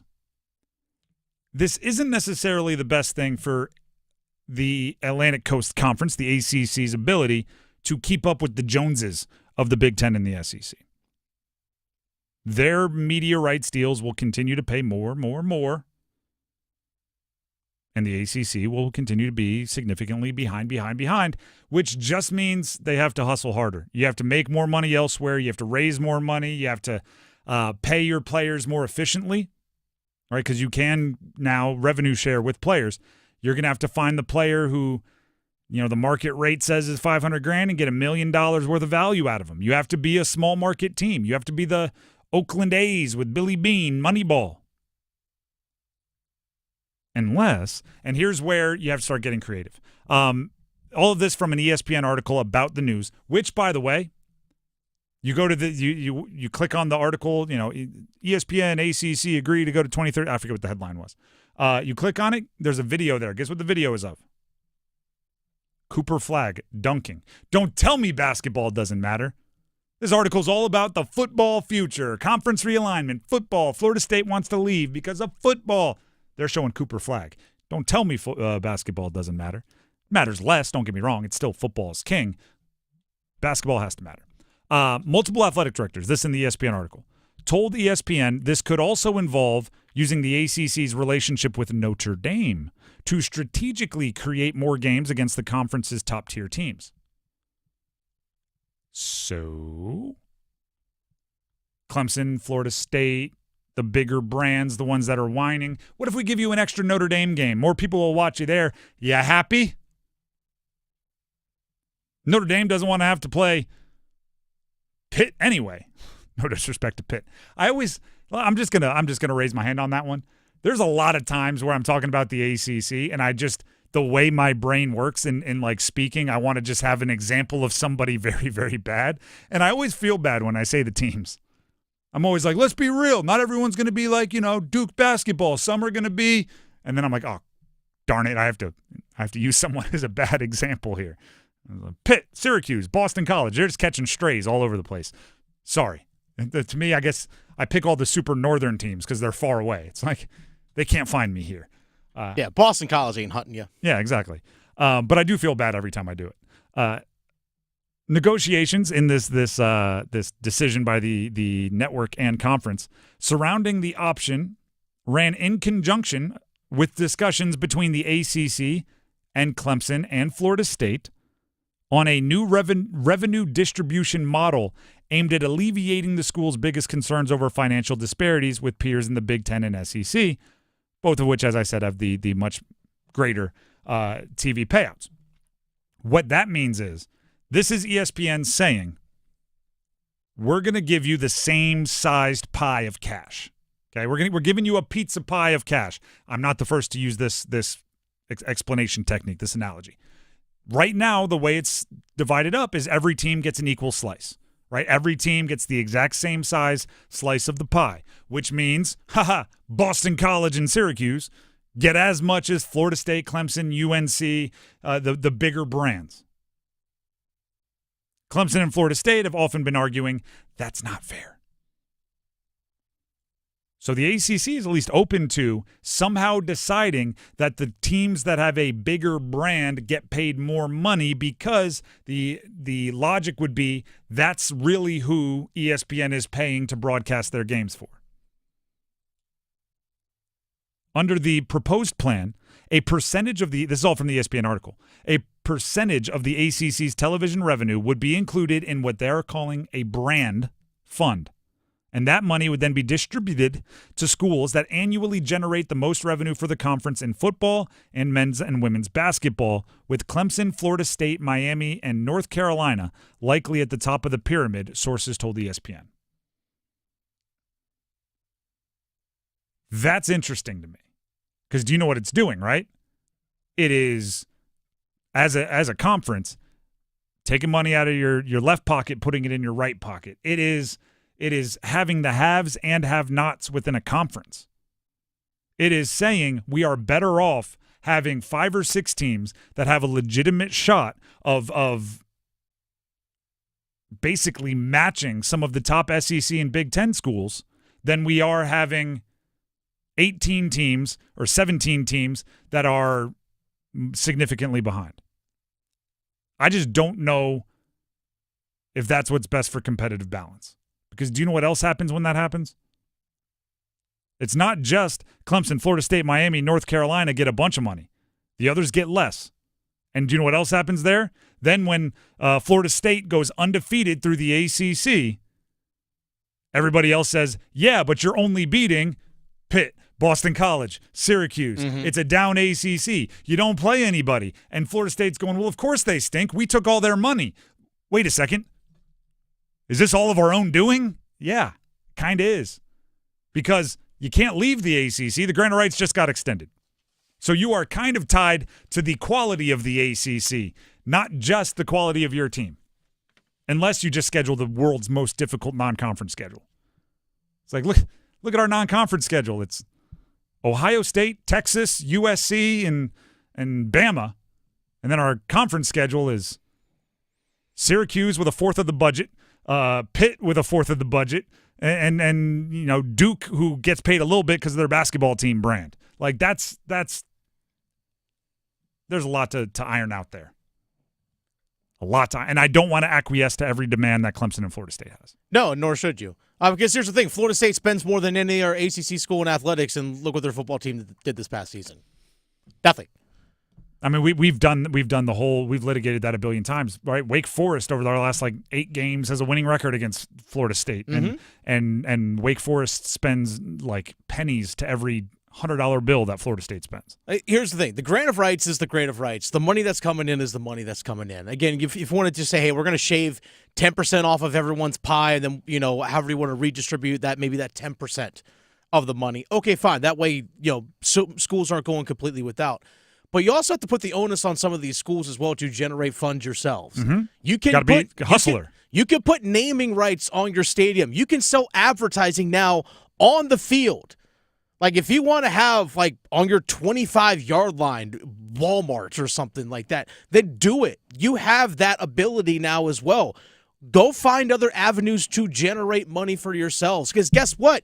You generate money for yourself, you keep that. You don't have to give that to anybody else. You keep it. And you spend that however you need. I've said that for a long time. It is outrageous that so many schools until the last couple of years didn't sell alcohol in stadiums. Yeah. Do whatever you got. Sell tickets to your spring game. Do whatever you have to do. Make the money. Experiences, right? Oh, you get to watch practice if you pay $100. Sure. That costs you nothing. You already have the stadium. Whatever, and that's just me spitballing. You can find, go to the business school and say, how would you maximize our earnings? Do it. Make it a class for Business 305. How to maximize our cash.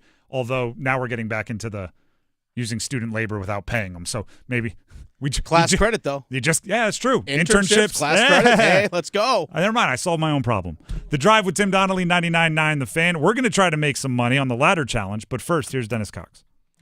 Folks, Dennis Cox here for my friends over at Law Tigers. I know you're probably thinking, this beautiful day outside, chance to get outside, enjoy this wonderful weather, even though it's January 31st. Feels like July almost. I'm wearing shorts today.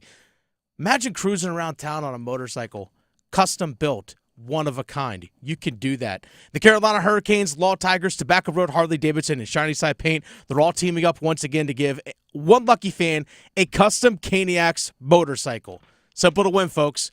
Go to caniacsbike.com. It really is that easy. caniacsbike.com. It's built right here in Raleigh, custom built at Tobacco Road, Harley-Davidson. Shiny Side Paint, who's also located here in Raleigh, custom painted it in Cane's colors, Cane's logos on the bike. It's got white wall tires. It's an absolutely gorgeous bike. It truly is one of a kind, and you can win it. You just got to enter at caniacsbike.com. Deadline to enter is April 6th. It's going to be given away, the bike that is, on the ice on the last home game of the year.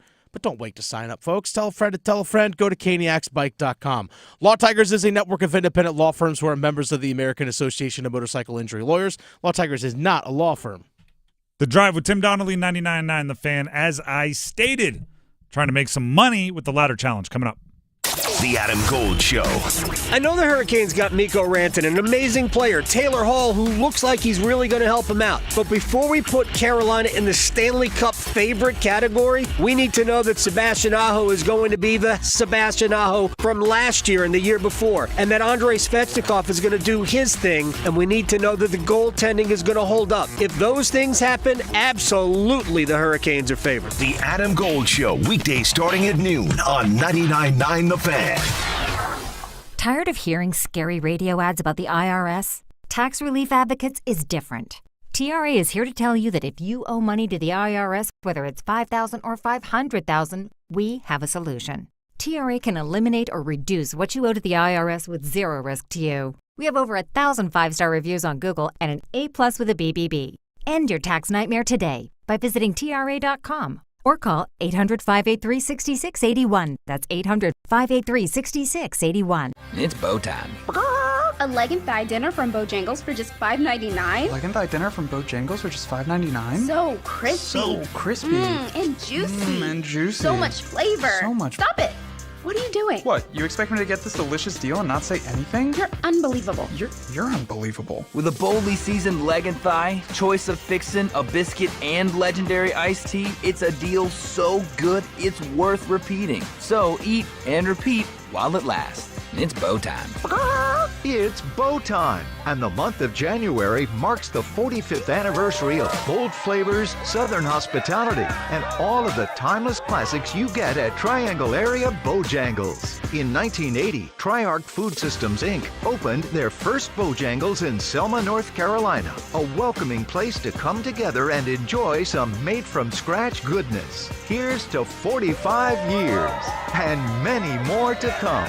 Thank you, Selma. It's always bow time. You still thinking job change in the new year? Yeah, I need something that's in high demand and more stable in this economy. IT? Yeah, cybersecurity, maybe even AI. That's what I did. Really? How? Went to My Computer Career. You don't need any prior experience, and you could start your new career in a matter of months. A lot of IT pros go to school there, too, to level up. Sweet. Are classes online or on campus? Both. Wow, I'll check it out. Thanks. Make this your year. Take the free career evaluation now at mycomputercareer.edu. Financial aid is available for qualified students, including the GI Bill. This is Super Bowl 59. Get in on the action at DraftKings Sportsbook, an official sports betting partner of Super Bowl 59. Scoring touchdowns? It's key to hoisting the Lombardi Trophy, and you can score big by betting on them at DraftKings Sportsbook, the #1 place to bet touchdowns.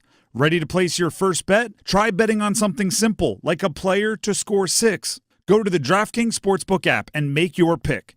New DraftKings customers can bet $5 to get $200 in bonus bets instantly. Download the DraftKings Sportsbook app and use code TIMD. That's code TIMD for new customers to get $200 in bonus bets instantly when you bet just $5. Only on DraftKings, the crown is yours.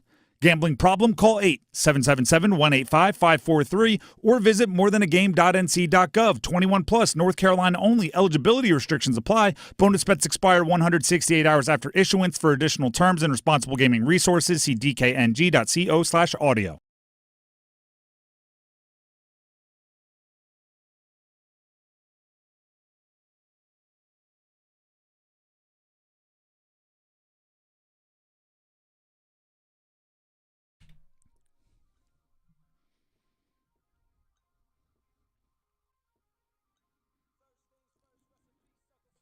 The Drive with Tim Donnelly, 99.9 The Fan.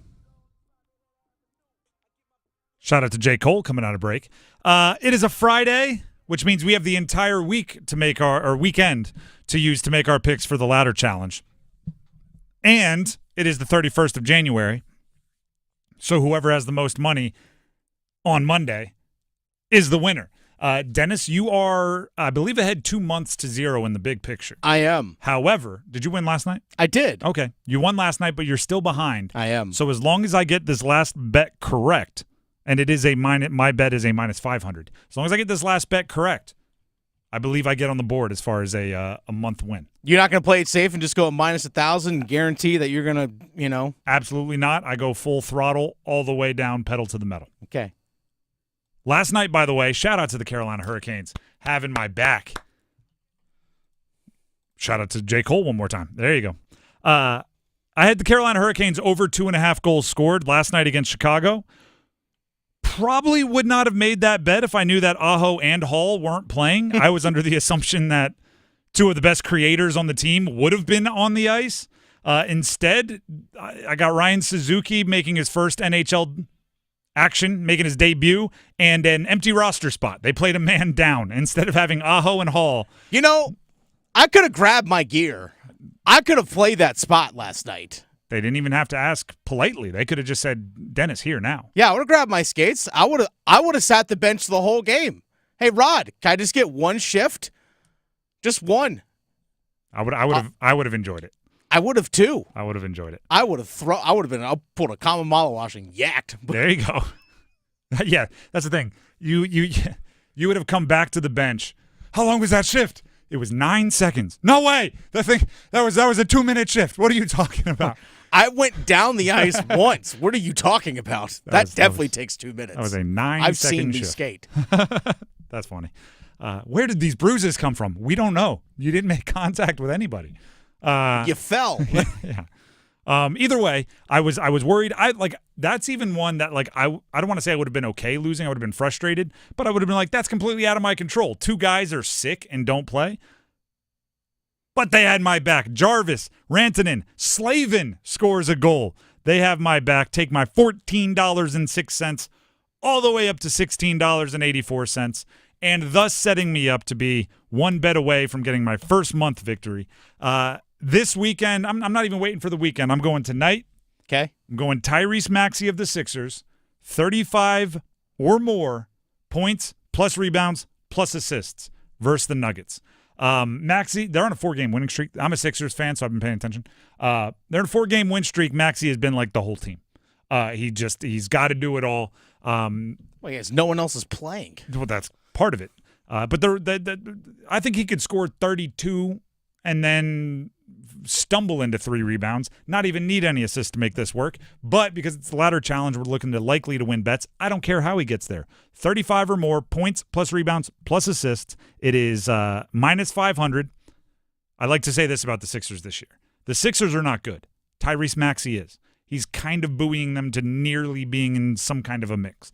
So that'll take me up to doubling my money, $16.84 to $20.20, and hopefully on Monday I get to celebrate. Okay, so I'm in a position where I need a win and you to lose. So I'm going to do my best to actually guarantee myself a victory tonight. I'm going to -1,000 bet. That's fair. I have the Dallas Stars at home against the Vancouver Canucks. The Vancouver Canucks, they're all wondering who's going to get traded and win. The locker room's in disarray. Dallas is a good team. They're at home. Give me Dallas plus 2.5 goals at home, -1,000. My $11.30 is going to turn into $12.40. And if you lose, I win. Okay. Just got to stay on base. is there a little bit of pride maybe that I'm disappointed that you wouldn't play all the way to the whistle? Maybe a little bit. I am playing to the whistle. A little bit of honor maybe. Yeah, sure. But, hey, it's the beep test. All I got to do is beep the beep. That's it. Yeah, or you could smash it and be a legend. Nope. I just got to win. Okay, we need a tiebreaker. Because if you lose and I lose, we're both even to end the month. I think we just do one more day. We just do one more day? I have a suggestion. Well, when you aren't here and we do this with Graham, we do 3 bets of any kind, and whoever has the most money the next day wins. I have an idea. All right. Royal Rumbles this weekend. Sure. Royal Rumble. WWE, the Royal Rumble is this weekend. Okay. So there's 30 entrants. All right. We don't know who the entrants are. There's always surprises. You don't know who's entering on what position. You just don't know. Okay. You want odds or evens? Because what we can do is you get all the odd entrants or all the even ones. So you can have 2, 4, 6, all right. 8. That's fair. I thought you were going to make me pick somebody, and I was going to go No. That's it. We don't know who all 30 are. Well, that's why I thought it was like We'll do it for the men's Royal Rumble. You want odds or evens? I want odds. I want number 1. Okay. Well, then I'll take evens. So, for example, if entrant number 11 wins the Royal Rumble, you take the tiebreaker. Okay, that's fair. That's like picking the score of the championship game at the end of like a bracket. Yeah. It's like, all right, if it comes down to it, whoever gets the score closest. All right, that's fine. I'm with it. Be a fun one. Hopefully I don't need it, but I'm with it. You might. Hopefully I don't. The Drive with Tim Donnelly, 99.9 The Fan. That is the ladder challenge and a tiebreaker for good measure. So we could see someone crazy, like old timers. Like is Stone Cold going to be rolling through there? He might. Never know. The Rock shows up, wins it. All right, that's kind of cool. I think there should be more. I think the Pro Bowl should be that way. You don't know who's playing in it until they get there. For all Peyton Manning comes trotting out there. Dan Marino is like, still got it. Just rolls out there. Darryl Green claims to still run like a 4.4. Just I'm sure he can. Just roll them out there. See what happens. You never know who's coming through the door. It's better than whatever the heck they put on the television yesterday. And I'm saying that aggressively. That was awful. And I didn't even watch it. I just saw clips on social media. Justin Jefferson trying to catch a pass with mascot hands. There you go. That's like, you know what? I love watching Justin Jefferson play football. He might be one of the greatest athletes on the planet. He is unbelievable. But what would it look like if I gave him those cheap hands you buy at Disney World that make your hands look like Mickey Mouse, and then he tried to catch a football? Never once have I said that. That's not even what we're supposed to be talking about here. Let's go ahead and move along. The Drive with Tim Donnelly, 99.9 The Fan. UNC at Duke tomorrow. One of the best things about a game like this is the stakes are always high, right? The intensity is always there.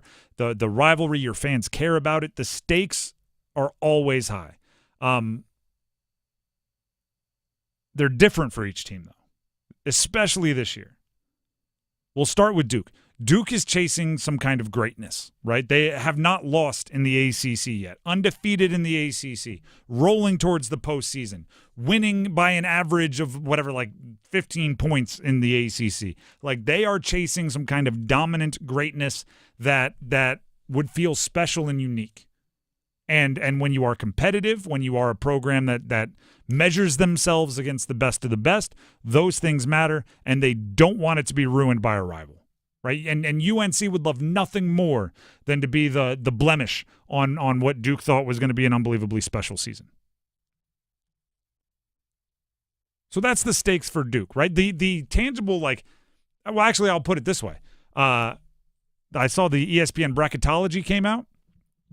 Alabama jumped Duke from last update to this update.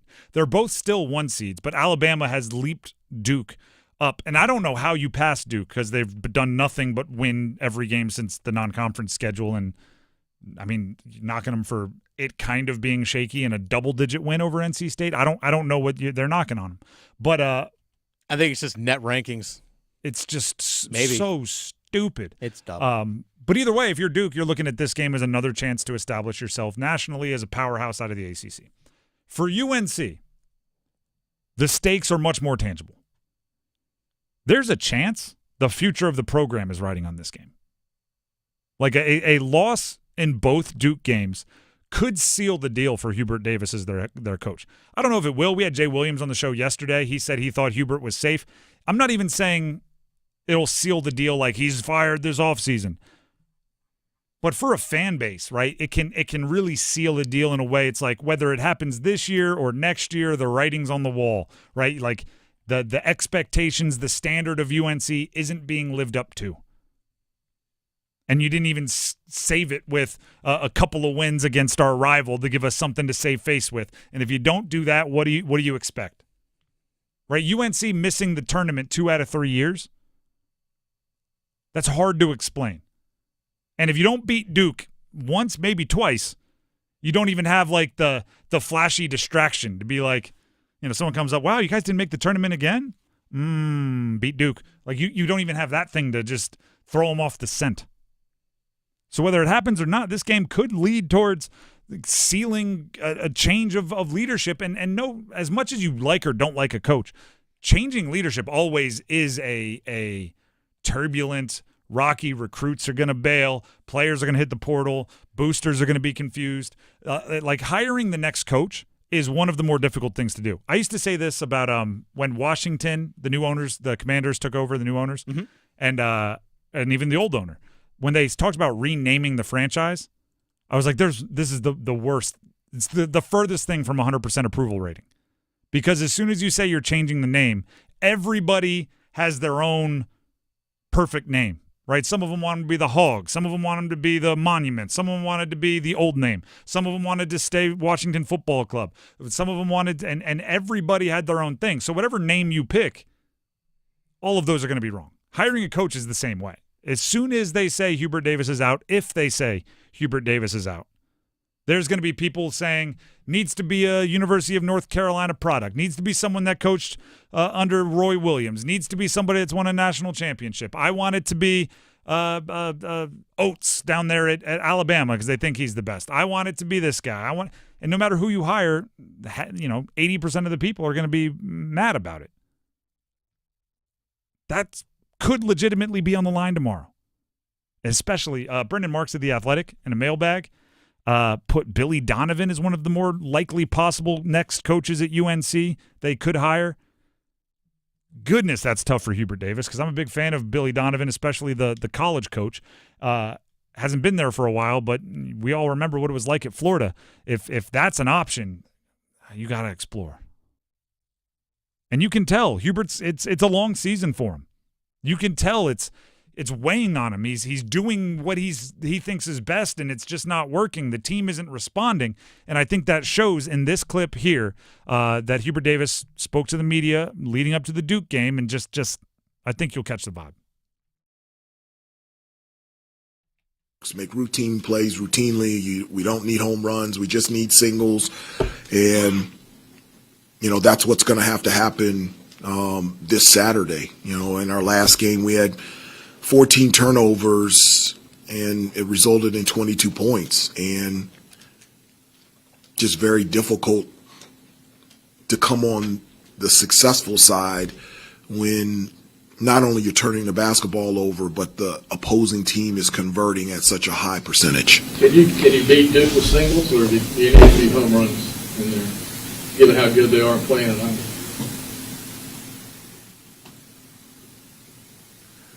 I focus on us, and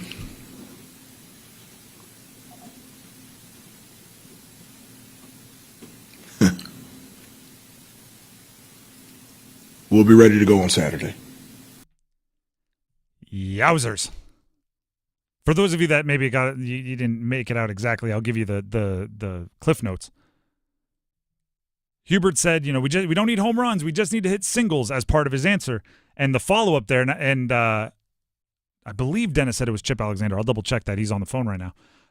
The follow-up was, can you beat Duke hitting singles?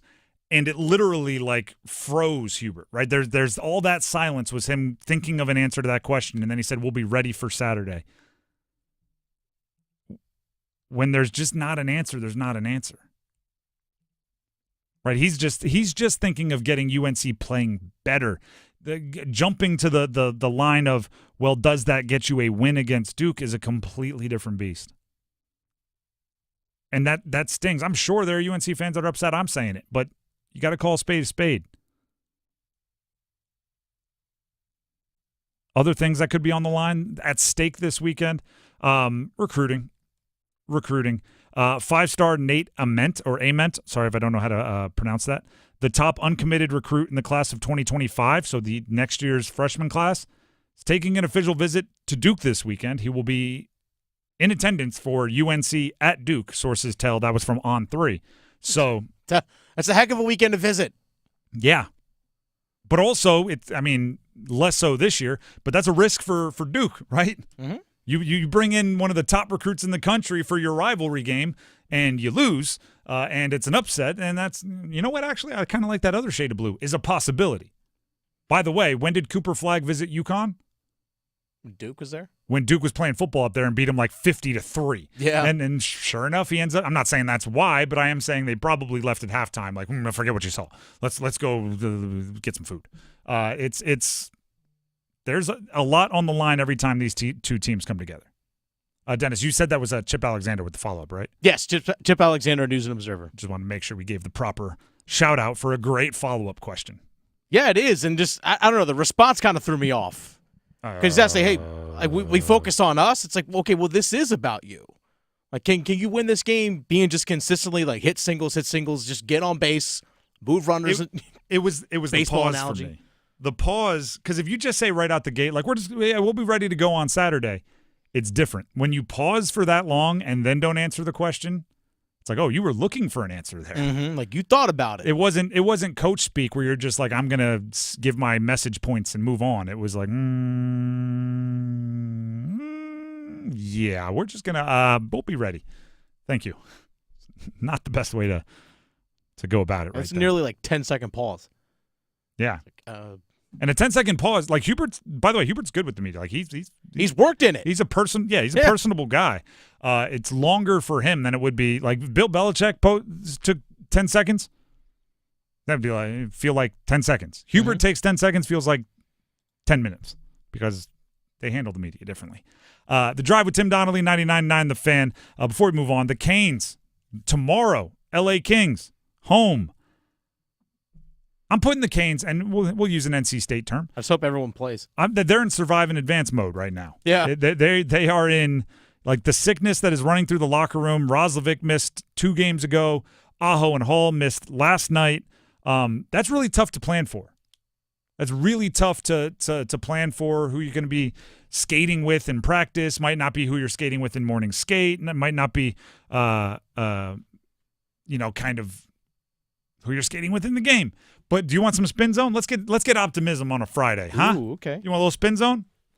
I think nights like last night, and if they happen again where players are unexpectedly sick and don't play, I think they accelerate the chemistry building process that everybody's talking about with Mikko Rantanen and Taylor Hall, as long as he's one of the guys skating. I think like last second line shifts, scrambling, having to double shift occasionally, playing a man down or playing with one less forward, 11 forwards like we saw 2 games ago. I think that all accelerates the chemistry building process because you get put in unusual situations with people. You bond, right? A tough situation. Hey man, like we got to figure this out, me and you. Now you guys have shared history together. I said this earlier. I'll say it again. Rantanen might not have been on the ice with Roslovic last night, darn near at all, if Aho and Hall were playing. But because they weren't, right, they got sick, unexpected absence. Now Roslovic is out there and he's dropping a beautiful setup for Rantanen to get his first career goal as a Cane. And now those two guys have a little bit of understanding of what they do. All right, when I go here, Rantanen will be there. If we're ever in that situation again, we can use that or we can counter off of it. It becomes chemistry building. It's not just get to know your line, it's get to know everybody.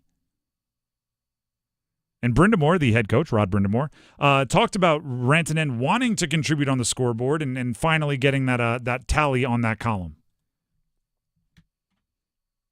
He wants to come here and help contribute right away, and you got to be on the score sheet. That's everyone's looking. And now he's got his goal, and he was impactful. He could have had a couple tonight. He was really good, and nice to see him get that. And now he doesn't have to worry about it. Got it off you're off the schneid or whatever you want to call Just it. got it off his chest. Like, all right, got that out of the way. Done. Now I can just focus on playing. Floodgates are open. Now you're going to score a bunch of them. It's like when somebody's stuck at 2,999 hits in baseball. They went 4 for 4 to get to 299. Took them 2 weeks to hit 3,000 because it's one of those things that you're just trying to make happen maybe a little too much. For tomorrow, what is it? Kempe and Kopitar are good. Like this is – it's a good team, Western Conference team. Normally I'd be like unfamiliar, but I guess maybe Rantanen can give him a little insight into the Western Conference team. It's hard to talk about matchups. It's hard for me to go, this guy needs to play well without knowing if Aho and Hall will be back or if who else might catch the bug and be out, because it can completely change everything. Right? Who's going to be on the penalty kill? Who's going to be on the power play? Who's going to be skating at this line? Will they have 11 or 12 forwards? What's going on? Is Stillman going to be called up? Without knowing so much of that, and there's no way to know it now on Friday when the game is until tomorrow, it's almost like you just have to ready for this? Just like Hubert would say, focus on yourselves. Be ready to go on Saturday. Worry about the opponent another time. Why? Well, simply because you got issues on your own locker room with the sickness going through it. The Drive with Tim Donnelly, 99.9 The Fan. We do have real, bold predictions coming up next. And it's going to be all UNC Duke related. Stick around.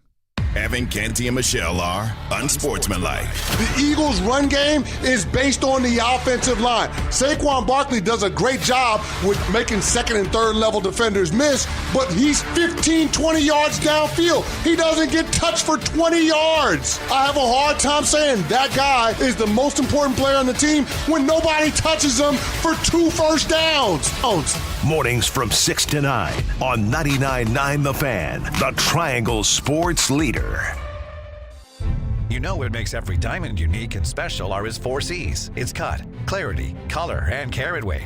But do you know what makes Diamonds Direct special and unique? It's our own 4 C's. The first C, concept. Diamonds Direct has revolutionized jewelry shopping by eliminating middleman markups and giving you direct access to the world's finest diamonds straight from the diamond cutters. The second C, choice. Diamonds Direct's multi-million-dollar selection of precious diamonds is unparalleled, and with over 4,000 designer settings to choose from, you are empowered to make a decision that works for your style and taste. Third C, confidence. With a nationwide price guarantee, a free lifetime warranty, our unique 110% diamond upgrade policy, and our no-pressure, no-risk environment, you have total peace of mind. And the fourth C, community. Every year, we partner with local charities and nonprofits with significant donations of time, money, and jewelry to make this a better place for everyone. Diamonds Direct, official jeweler of the Carolina Hurricanes and proud sponsor of NC State Athletics, and proud to call the Triangle home.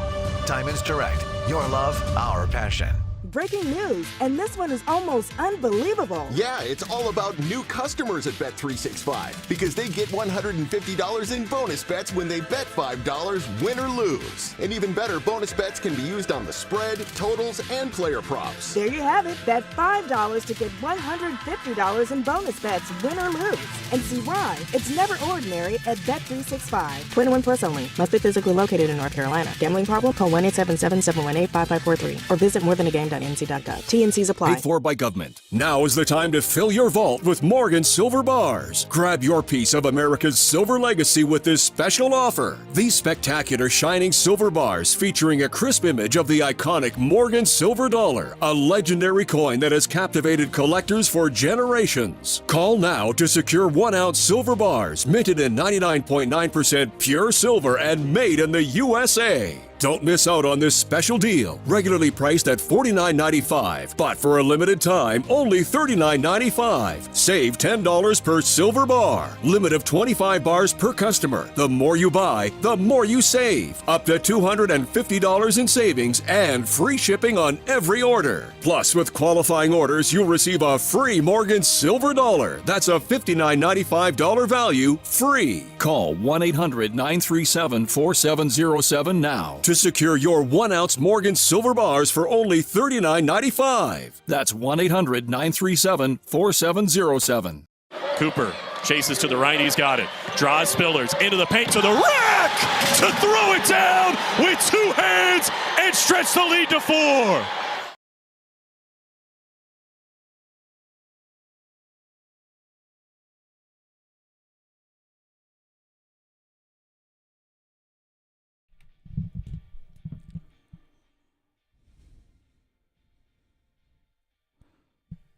The Drive with Tim Donnelly, 99.9 The Fan. It is time to play Real Bold Predictions. It's one of my favorite segments of the entire week. And this week, with a game such as UNC at Duke this weekend, I decided that these would all be essentially like props. They would all be predictions without predicting the final game, because we do that at the end of the show, involving the North Carolina at Duke game. If you are a bit of a gambler, I can tell you that the initial lines for the Duke-Carolina game are Duke favored by 13.5. 13.5 Duke is favored by, which, compared to some of the spreads we've seen in other ACC games, that's actually one of the closer predicted games by spread for Duke recently. The over-under at 149.5, if you're interested in those types of numbers. All right, Dennis, you ready to jump into the real bold predictions? Which means, let's do it. Which means I will make a prediction that I think is bold, and then you will hear either the bold enough bell or the not bold enough buzzer. If we get a not bold enough buzzer, I have to make it bolder on the spot until we hear the bell. It's the only place in sports media with a checks and balances system to make sure that the bold predictions are in fact bold and not fraudulently not bold. We'll start with this. Common Malawash fouls out. All right. Hot start. Duke actually does. Duke is, according to the points allowed per game, 5th best defense in the country. They allow the 5th fewest points per game in the country. Obviously, the best in the ACC. He is one of the few Duke defenders, Duke players, that is prone to fouls.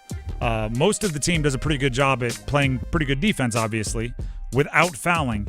He does occasionally, let his hands drop, a little too much contact. He's also 7'2", and a lot of times refs, if there's an equal collision, just foul goes on the bigger one. Shaq's been complaining about that since, I think, 93.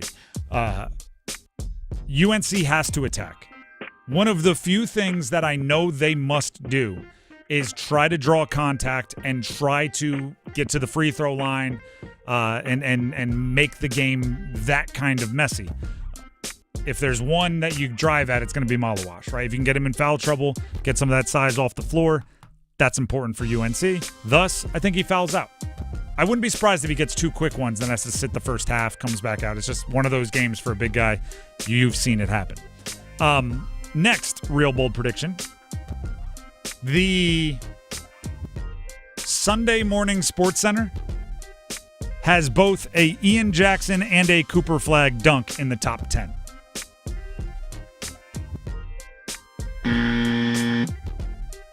In the top 7?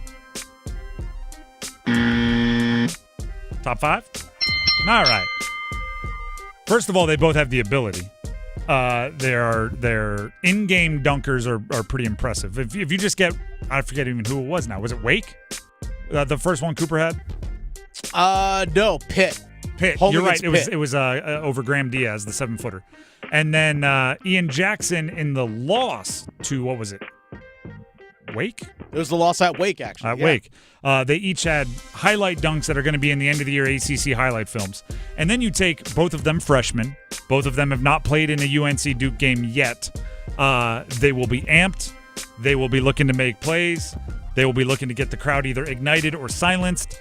I think they both might have a couple attempts, right? One where they get fouled and they don't get the dunk down, and then one where they yammer jammer it and it ends up being a highlight. Speaking of dunks that are on SportsCenter Top 10, did you see the lineup for the dunk contest? No. Needless to say, not the star power I was hoping for. I don't know why that's so difficult to get guys to dunk. Tell me, like, Ja Morant doesn't have something up his sleeve and he wouldn't mind doing a dunk or two for massive brand awareness? Can't get it under my brain.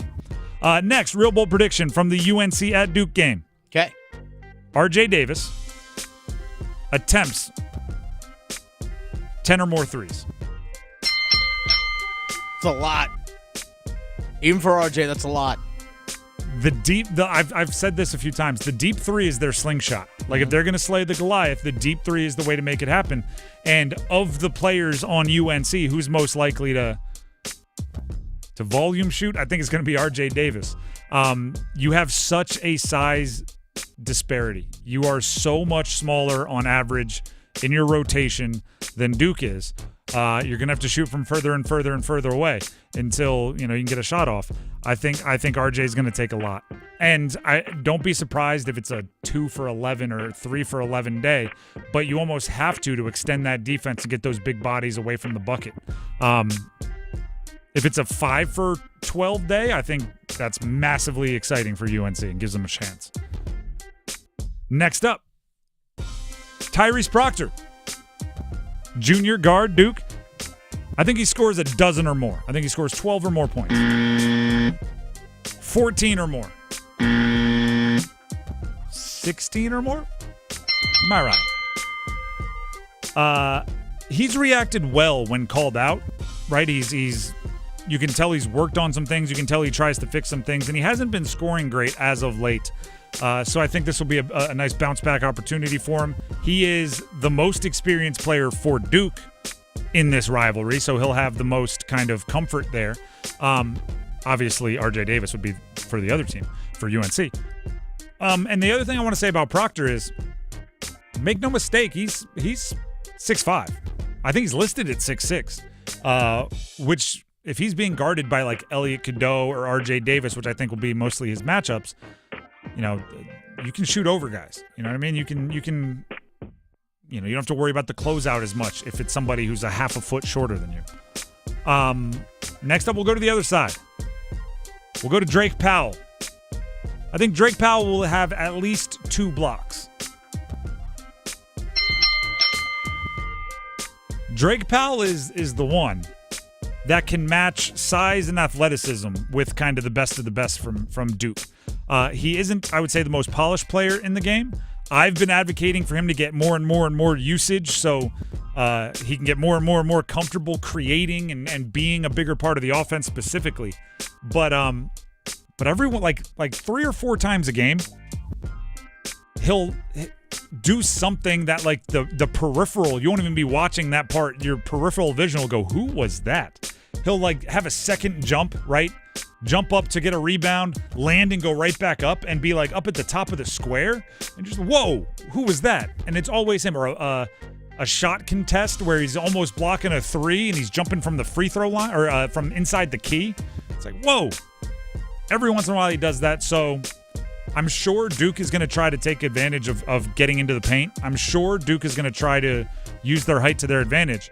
Thus, somebody's going to have to meet him at the rim. And I think best case scenario for UNC, Drake coming away with a couple blocks.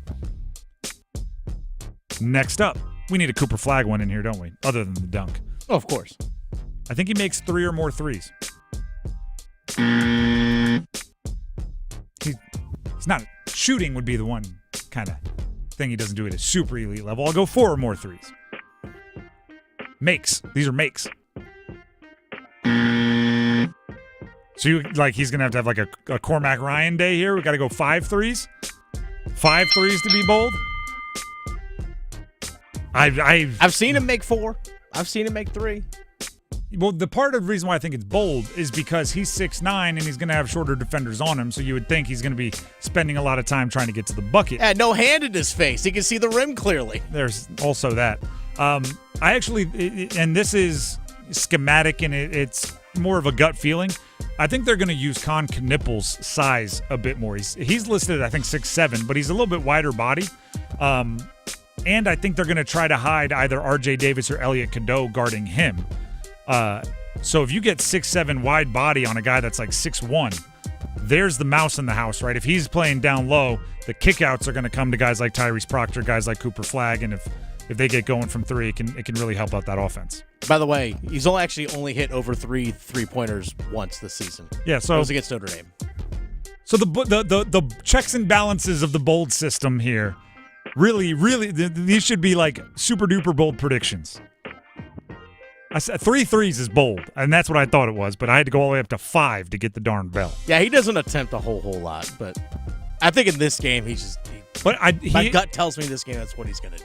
He is somebody, and by the way, a lot of good basketball players are this way. If he hits like one of his first couple, he definitely explores like, is this a game where I'm going to knock down a bunch of shots? He doesn't leave that to chance, where if he hits like his first, he'll get 5 attempts and kind of quick. And have a faster trigger to shoot it because of that. So, for me to get to 5 made threes, he's going to have to hit like his first 2 early. And then he's like, oh, it's one of those games. It's the only way that has a chance. Last prediction here for the UNC at Duke game, real bold predictions. I think UNC is leading at the first media break. So first media break, for those who don't know, comes with under 16 minutes to play in the first half. Yeah, as soon as 4 minutes of gameplay has gone away, the next dead ball. So leading after the first media timeout. They have the lead by at least 1 point the first media timeout. They are a 13.5-point underdog on the road coming off a bad loss. I could see it. I need a little more specificity on this lead. All right. How do I get more? I'll say they lead by 2 or more. They get at least like a bucket. Okay. Yeah, so like 8-7. Well, 9. I mean, it's. I think it's one of those deals where maybe UNC hits a couple quick shots, and John Shire, the coach, who's, by the way, experimenting more with like in-game which buttons to press. I think he does not bail them out with a timeout. I think he's like, no, it's all you. If you're going to get up and down with a team that likes to run up and down, go ahead and go. You're going to do it on your own. And then the first media timeout is when he gets to make his first corrections and maybe, give them their first harsh words of truth. And then you'll have to stick around to see what I think the rest of the game does. Because at the end of the show, we will make our picks, and I am certain that game will be one of the games that we choose. That's it for real bold predictions. If all those things happen, that'll be the craziest game we've seen in a long time. Whole bunch of made threes, block shots, fouls, crazy swings, and everything else. The Drive with Tim Donnelly, 99.9 The Fan. We have the starting 5 coming up, but first, Dennis Cox. Folks, Dennis Cox here for the Law Tigers. I got to turn my mic on because I'm so excited to tell you about something that you all can win. It's a custom Caniacs motorcycle, folks. Get straight to the point.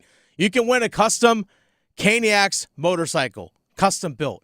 The Law Tigers, Carolina Hurricanes, Tobacco Road Harley-Davidson, and Shiny Side Paint, they're all teaming up once again to give one lucky fan a custom Caniacs motorcycle. Pretty simple to enter.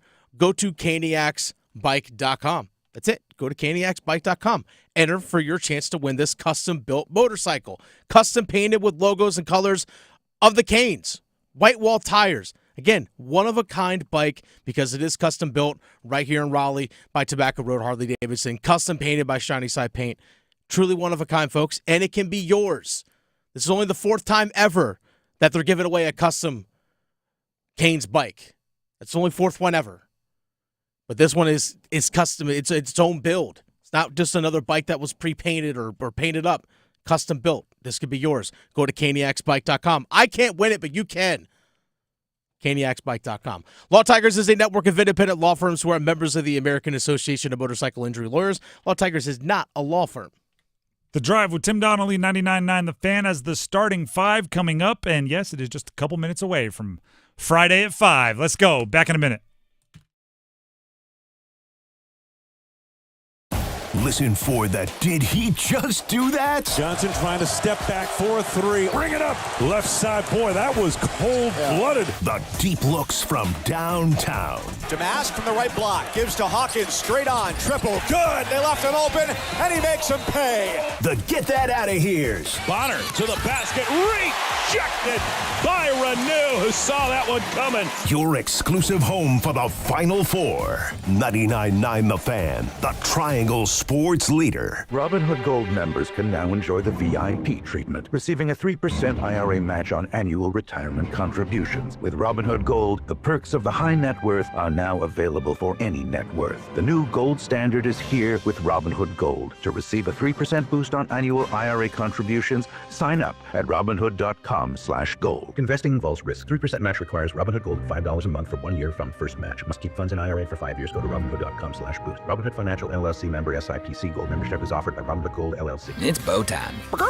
A leg and thigh dinner from Bojangles for just $5.99. Leg and thigh dinner from Bojangles for just $5.99. So crispy. So crispy. And juicy. And juicy. So much flavor. So much. Stop it.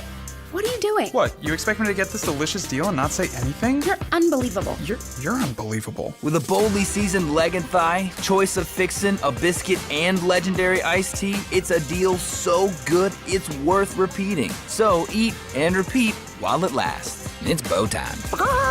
There's no time like bow time. And there's no time like now to stop what you're doing and join with the K-Yow Cancer Fund in the fight against all cancers affecting women. Now through February 1st, Triangle Area Bojangles are donating all proceeds from Bowberry biscuit sales to the K-Yow Cancer Fund. Just buy a Bowberry biscuit. You'll be doing some good and getting something good. So what are you waiting for? Hurry, it's bow time. Texting privacy policy and terms and conditions posted at textplan.us. Texting enrolls for recurring automated text marketing messages. Message and data rates may apply or apply stopped, opt out. Consult a doctor prior to use. You look amazing. What have you been doing? You've heard of Ozempic, Wegovy, and the other GLP-1 medications, right? Well, I found this great company called Zelfie. If you qualify, their providers can prescribe medications like Ozempic and Wegovy and other GLP-1 medications that are 80 to 90% less expensive, all 100% online. I can get GLP-1 medications for 80 to 90% less and do it all online? No doctor's office or pharmacy? Yes, Zelfie can help provide you with semaglutide or tirzepatide, the active ingredients in Ozempic and other expensive GLP-1s, but for 80 to 90% less. How do I get started with Zelfie? Just send them a text. Text MAJOR to 200-300 to get started today with Zelfie to see if you're eligible. Get the same active ingredients in Wegovy or Ozempic, but for 80 to 90% less and 100% online. Don't wait. Text MAJOR to 200-300 right now for a link to your exclusive offer. Text MAJOR to 200-300. MAJOR to 200-300. This hour of the Triangle Sports Leader is powered by Ritchie Law Firm, injury lawyers. Ritchie Law is on top of it. Go to ritchielaw.com. That's ritchielaw.com. WCMC HD1 Holly Springs. Take us with you on the radio, Instagram, TikTok, Alexa, and YouTube. 99.9 The Fan, the Triangle Sports Leader. I'm WRL meteorologist Amy Wilmot. It's a warm and breezy day out there, and we have the chance for rain tonight. Showers and even some isolated storms arrive after sunset tonight and remain with us overnight tonight with temperatures in the upper 40s. But then partly cloudy on Saturday with a high of 63. Weather update brought to you by Newcomb and Company, where your comfort is their business. Visit newcombandcompany.com. 5 o'clock check of your money. Dow Jones this afternoon down 337 points at the closing bell to 44,544. It's 5 o'clock. Time to serve up the biggest sports stories of the day. Here comes your starting five. The Drive with Tim Donnelly, 99.9 The Fan. Before we jump to the starting five, 99.9 The Fan and Buffalo Brothers want you to be our big game VIP. Starting Monday, that's our very next show, Monday, February 3rd. Listen mornings from 9 to 10 during Next Up with Paul Ihander here on 99.9, and then also during this show, The Drive, during afternoons, for your chance to qualify for our football grand prize. Our big game VIP scores a reserve table for 6 at Buffalo Brothers on Lake Boone Trail on Sunday, February 9th. That's obviously not like a couple days from now, but a week from Sunday. And you also get a $300 gift card to Buffalo Brothers. Remember, big game VIP qualifying starts this Monday. Starting right now is the starting five, starting with number 5. Count them. 1, 2, 3, 4, 5. Seeing ghosts. You threw Sam Darnold into the Pro Bowl? I mean, might as well. He was in the Pro Bowl, by the way. He was. Here's the deal, everybody. The Pro Bowl, I guess some of the Pro Bowl games took place last night. No idea. There's all right, I'm gonna be vulnerable for you for a second here. Okay. I love the Pro Bowl. I watched it as a kid. I grew up going to it because I lived in Hawaii where it was held, and the Pro Bowl is awesome. It's not for us, all right. It's not for adults. It is for kids, where they can see all the teams that they make on video games, where they get all the best players on one team. It like happens in real life for a day. You can't tell me kids like the nonsense they did last night. You can't. Trying to catch a pass while wearing like Hulk hands? What does that have to do with anything? I would almost rather this. Rather than getting them together to do whatever the heck games those are, get them together and do like NFL Jeopardy or something. Like just do something that everybody is there and you can learn about their personalities without making them do the world's dumbest competitions. Either play a football game, which I'm open to playing a football game, or do something that's not even related. And by the way, something that's going to get the best players there. No disrespect to Drake May. I'm a big fan. Shout out to UNC. No disrespect to Russell Wilson. Shout out to NC State, kind of.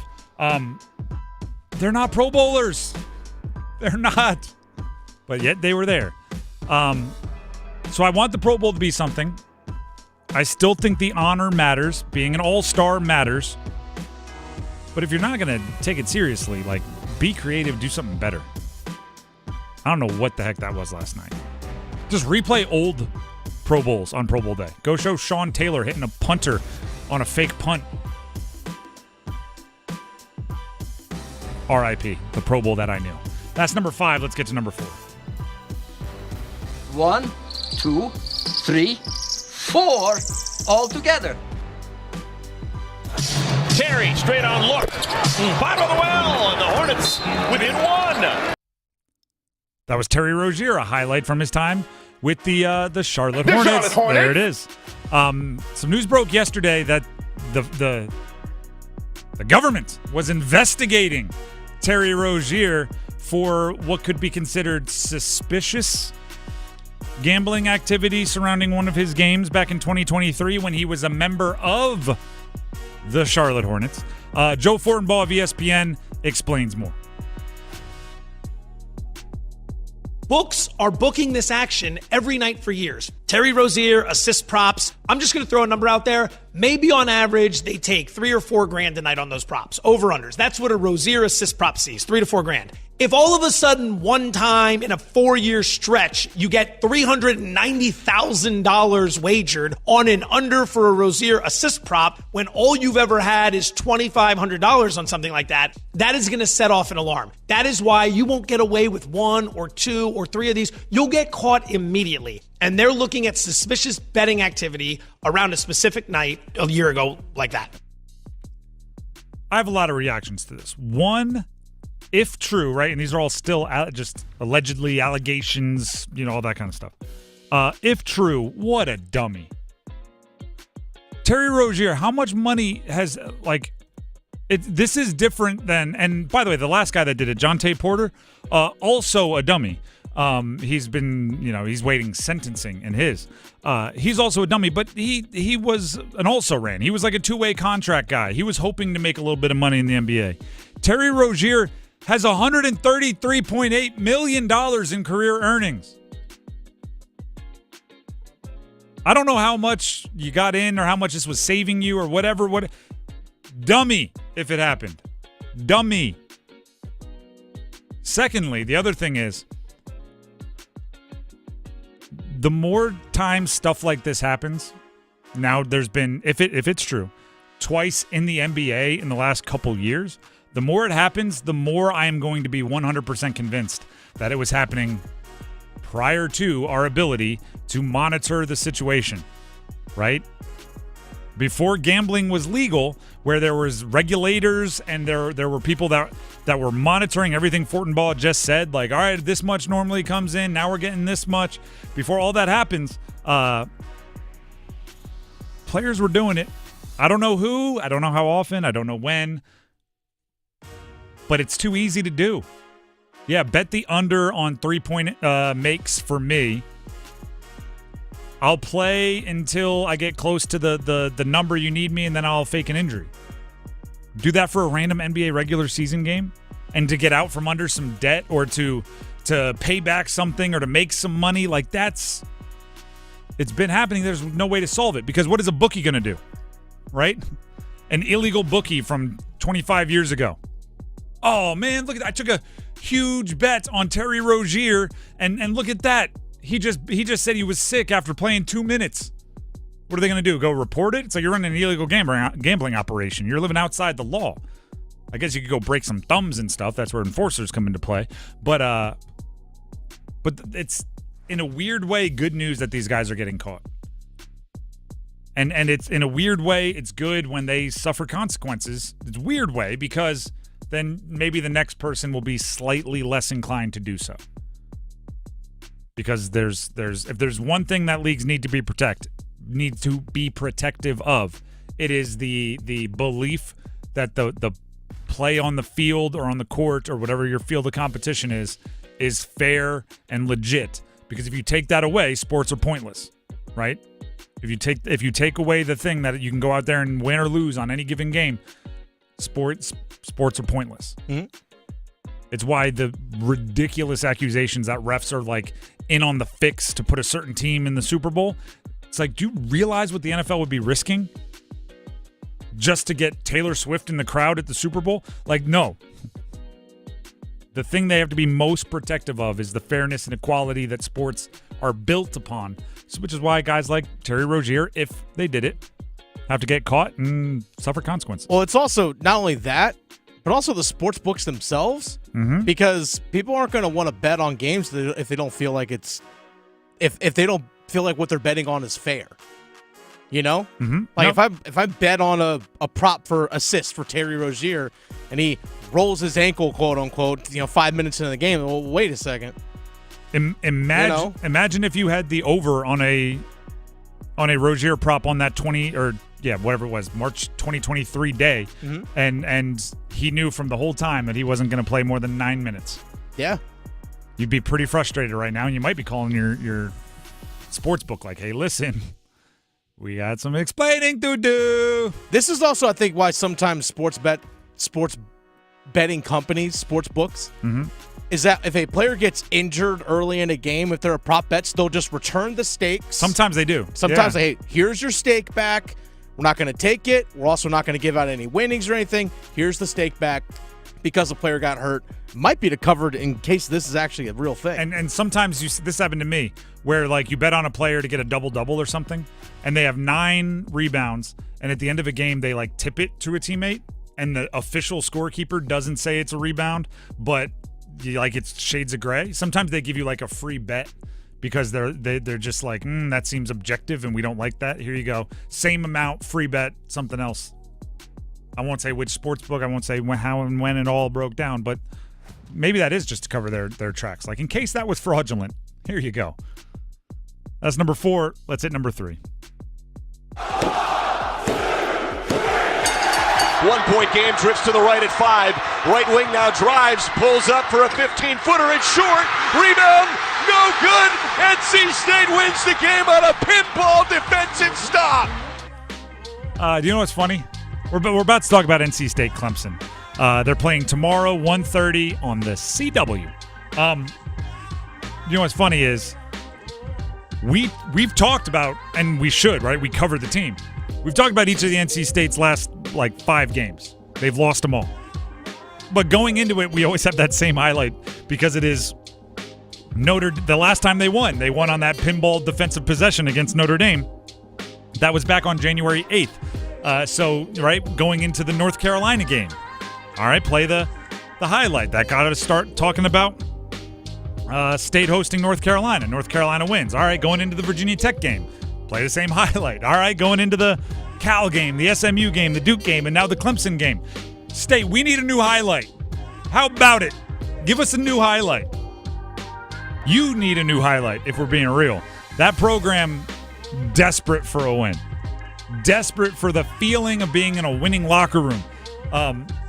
Desperate for good vibes. Because they haven't had them in a while. And you know what? I'll even say this. They did have them in the first half against Duke, and they did have them at times in the second half against Duke, and they still lost that game by double figures. Clemson is a tough matchup for them, if we're being real. Clemson has some size. They have some things that maybe don't line up perfectly with State's roster construction, but you got to find a way. Dontrez Styles maybe figured something out. I was looking at their schedule. I have it up in front of me, so I could say I am looking at their schedule. Dontrez Styles, who was brought in as a pretty premier transfer, started his career at UNC, played at Georgetown, averaged like 13 points per game there, comes back home. He's from Kinston, ends up at NC State. I think he was one of the few guys preseason that were in the running to be like a featured scorer on this team. It was Marcus Hill, Jaden Taylor, who's the leading returning scorer, and Dontrez Styles. Styles led them in scoring December 4th and did not lead the team in scoring again until their most recent game against Duke, where he had 18, and he knocked down a bunch of threes. The team needs three-point shooting. They need spacing. Marcus Hill, who was a 20-point-per-game scorer at Bowling Green and has led the team in scoring a whole bunch, he is a slasher. He is operating at his best when he is driving to the bucket. He needs spacing to do that, and he needs guys to knock down shots when he kicks it out. Styles, Jaden Taylor, whoever it ends up being, Dennis Parker Jr., all the way down the list, Trey Parker, they have to be able to knock down shots, and if they don't, it's going to be really tough for them to find a way to stay competitive with a team like Clemson. That's number 3. Let's get to number 2. Just the two of us. Now he's coming the other way, drops it for Rantanen, his shot, he scores! Welcome to Raleigh, Mikko Rantanen! It's 2-1 on Rantanen's first with the Canes. You know what was happening all over the triangle, all over the state of North Carolina after Mikko Rantanen got his first career goal as a Carolina Hurricane? Moose calls, baby. Moose calls. Mikko Rantanen, first career goal with the Carolina Hurricanes. Hopefully the first of many, many, many goals. Now, I don't know if it's ever going to catch on, but I'm going to try. Moose calls need to be a thing. Rantanen's nickname is Moose. He scores a goal. Hopefully everyone can do it. It kind of sounded like that on Lenovo Center last night after he scores Moose. Everyone's doing that. So you know what? We'll say that's what it was. Yeah, actually, it could be a hybrid. Yeah, it could start with Moose, but in the middle you got to get a little bit more guttural. Let's hear from Rantanen on the adjustment and how it's been going to a new team, both on the ice and off. It's not easy, but the guys make it easier for sure. You know, it's been great. You know, every guy in the team, they're very tight with each other, which is obviously nice to see and easy to come into. You know, because it's so tight. So it's gonna take a little bit more time to get fully comfortable with everything, and on the ice that it comes with instinct. You know, so no thinking at all, which was better today for sure. I think we could have had a couple more goals there, but it's a lot of good players around me, so I'm happy. It's here's the thing. Mikko Rantanen, in the first 2 games he had as a Carolina Hurricane, he played well. Okay, I don't want to act like last night was, he finally started playing good hockey. He was playing well. But finding a goal when that's what you were brought in to do is a bit pressure relieving, right? I'm trying to think of another example of this. If you are brought in as a head coach because of how good of a defensive mind you are. And the team that you're taking over has been poor defensively. And you're winning games like 7-6.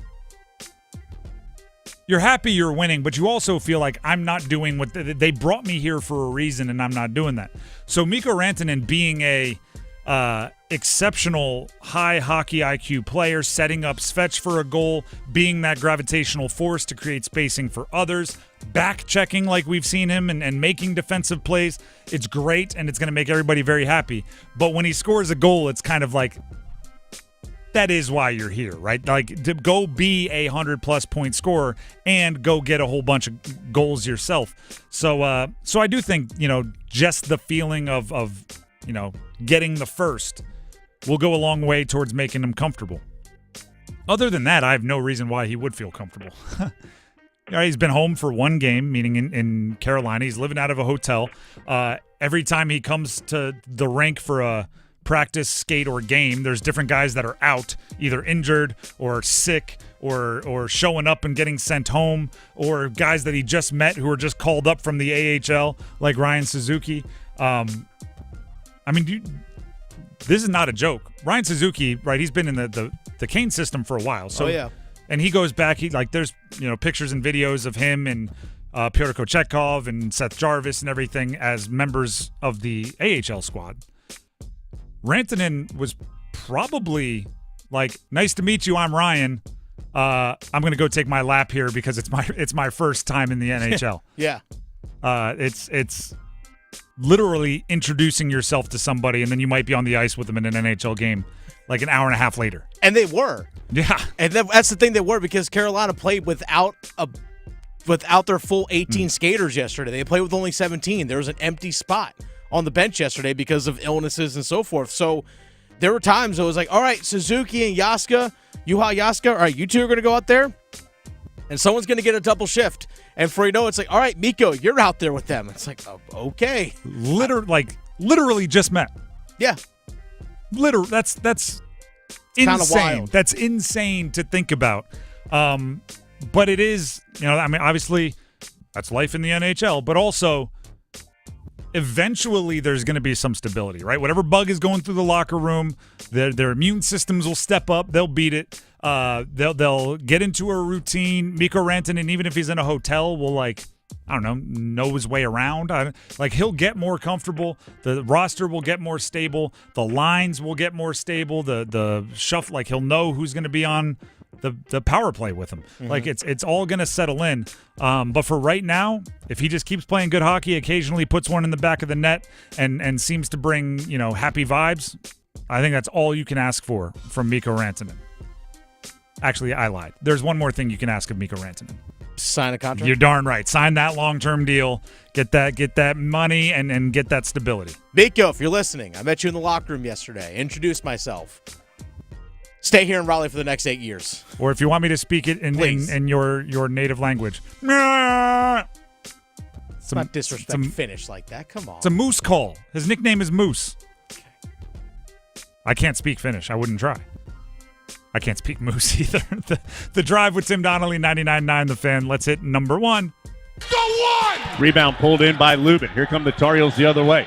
Oh, my goodness, Ian Jackson with a tomahawk in transition over the top of Salas. UNC at Duke tomorrow, 6:30 p.m. Here's the thing. There's two games here, okay? There's the kind of basketball X's and O's game, which makes me say Duke has just an advantage at nearly every position, right? They're a better team. They're playing better right now. They're the 13.5-point favorite if you look at the sports books. They're at home. They have the number one player in the country. That's the advantage there. The second game is it's UNC at Duke, so there's going to be an emotional element there that can be a wild card. For the X's and O's portion, to be the biggest difference, it's sometimes as simple as it can be, right? It's size. I got in a debate on Twitter the other day. Somebody talking about This is not a surprise. But leading up into the draft, right? Somebody was ranking quarterback prospects, and they said, here are the 4 things I judge quarterbacks on. And it was like decisiveness. It was trust by their coaching staff with play calling. It was, I forget, all 4 of them were like intangible, like mental things. They were like quick processing. And I went, so you don't evaluate physical ability or arm strength or size, speed at all? And basically they wrote back like, that's so unimportant for quarterbacks. Beside, it's obvious that you need to have a certain NFL arm, so why say it? I was like, well, because it's wildly important to be able to make every throw in the NFL if you're a quarterback, right? And my example was, why does everybody talk about how tall basketball players are? Everybody knows it's important. It's like, well, because it's wildly important if you are somebody that is a larger individual on a basketball court. Like, oh, if we just ignore height, UNC and Duke have similar talent levels. If R.J. Davis were 6'9", he might be in Cooper Flagg's realm, but he's not. He's 6'1", maybe not even that.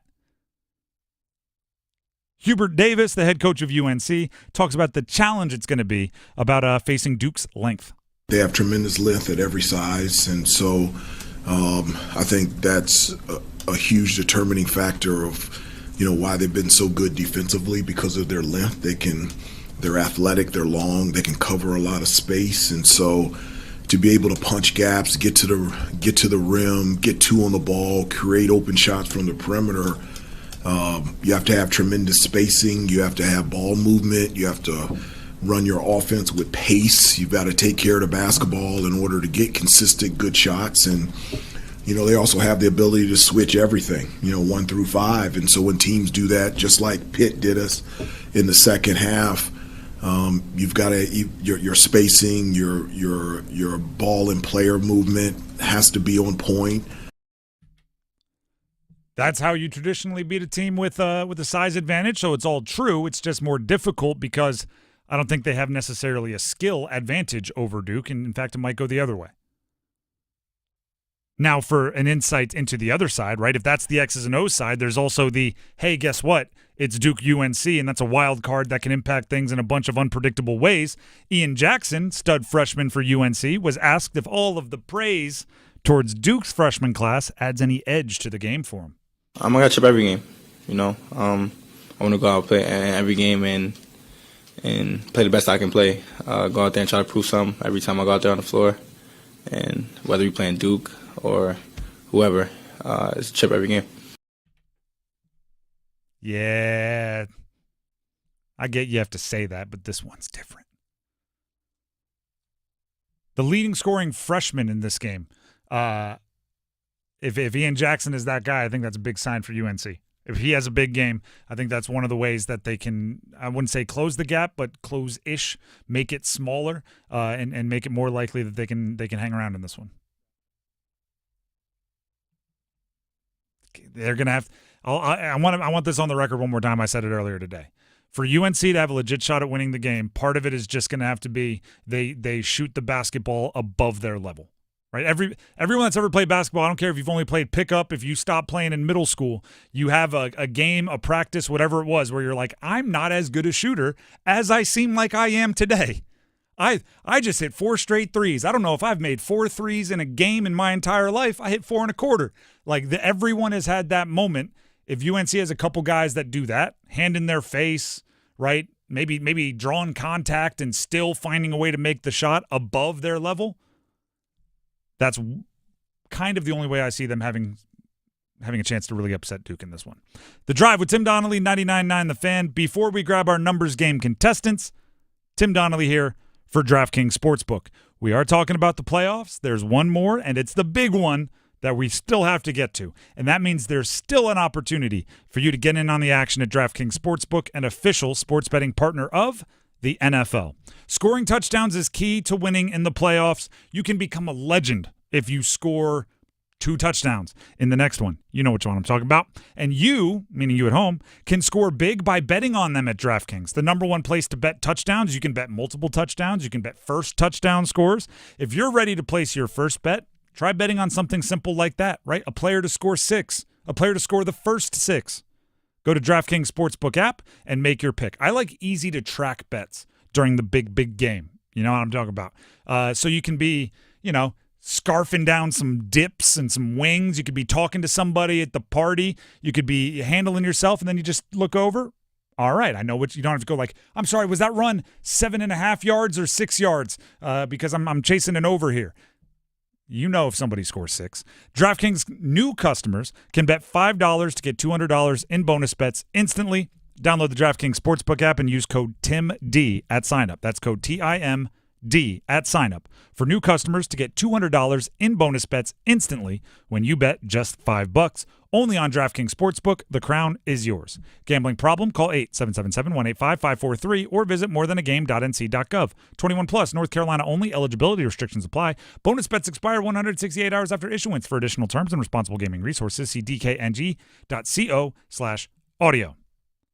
We'll take a break. When we come back, we have the numbers game, which means for the last time this week, you can win Jason Aldean tickets.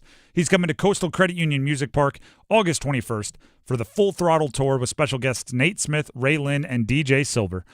Tickets go on sale earlier today at 10 a.m., but if you don't want to buy them, you want to win them, call in now. 2 contestants. We need them. 919-860-5326. That's 919-860-5326. Call in. Numbers game coming up next.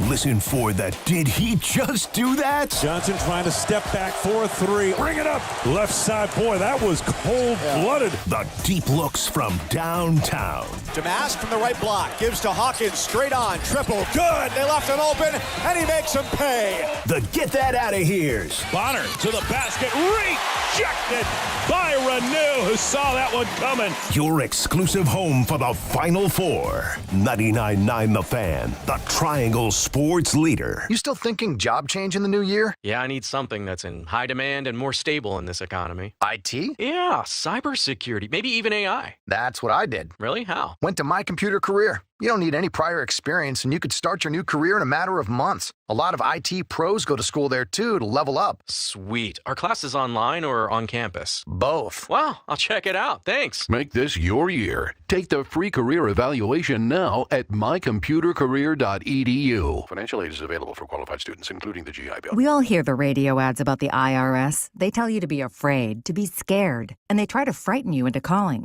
I'm not here to do that. Tax Relief Advocates is different. TRA is here to tell you that if you owe money to the IRS, whether it's $5,000, $50,000, or $500,000, we have a solution. It doesn't matter if you're sitting in your car, at work, or with your kids. No matter where you are, call now. 800-575-8157. Don't lose hope. TRA can eliminate or reduce what you owe to the IRS. Generous programs are now available that can give you a fresh start. Our passion is taxes and helping individuals fix their IRS problems. We have over 1,000 5-star reviews on Google and an A+ with the Better Business Bureau. You don't need to be afraid of the IRS any longer. End your tax nightmare today by visiting us online at TRA.com or call 800-575-8157. That's 800-575-8157. Tax Relief Advocates. Real solutions for real people. What's this? We're expanding the North Carolina Education Lottery Winners Club. That's a pretty big wrecking ball. Well, with all these new scratch-offs, this place is going to be packed with new winners. Okay, let's go ahead and knock this wall down. This is where we're putting the polo field. Whoa, patience, Trixie. This month's tickets are loaded with $150 million in total prizes. The Winners Club awaits. Must be 18 to play. Approximate overall odds of winning range from 3.31 to 4.55. Problem gambling helpline 877-718-5543. At Planet Fitness, we're declaring it. This is the year of getting stronger. And future stronger you can get started now by saving $28 or more when you join today. You in? We have all the best-in-class equipment you could ever need to keep stepping it up. And you can work out your way on your time at any convenient location near you. Most open 24 hours. So let's do this. Join Planet Fitness today and save $28 or more. Just $1 down, $15 a month, cancel anytime. Deal ends January 31st. See Home Club for details. Discover the thrill of precision and elegance with Omega at Bailey's Fine Jewelry. From the depths of the ocean to the heights of space, Omega's Seamaster and Speedmaster collections are crafted for those who dare to explore. With a heritage rooted in innovation and a timeless style inspired by sports, space, and cinematic legends, Omega is the gift for every adventurer. Find your perfect watch at Bailey's Fine Jewelry in Raleigh's Village District. Voted Best Jeweler. Learn more at BaileyBox.com.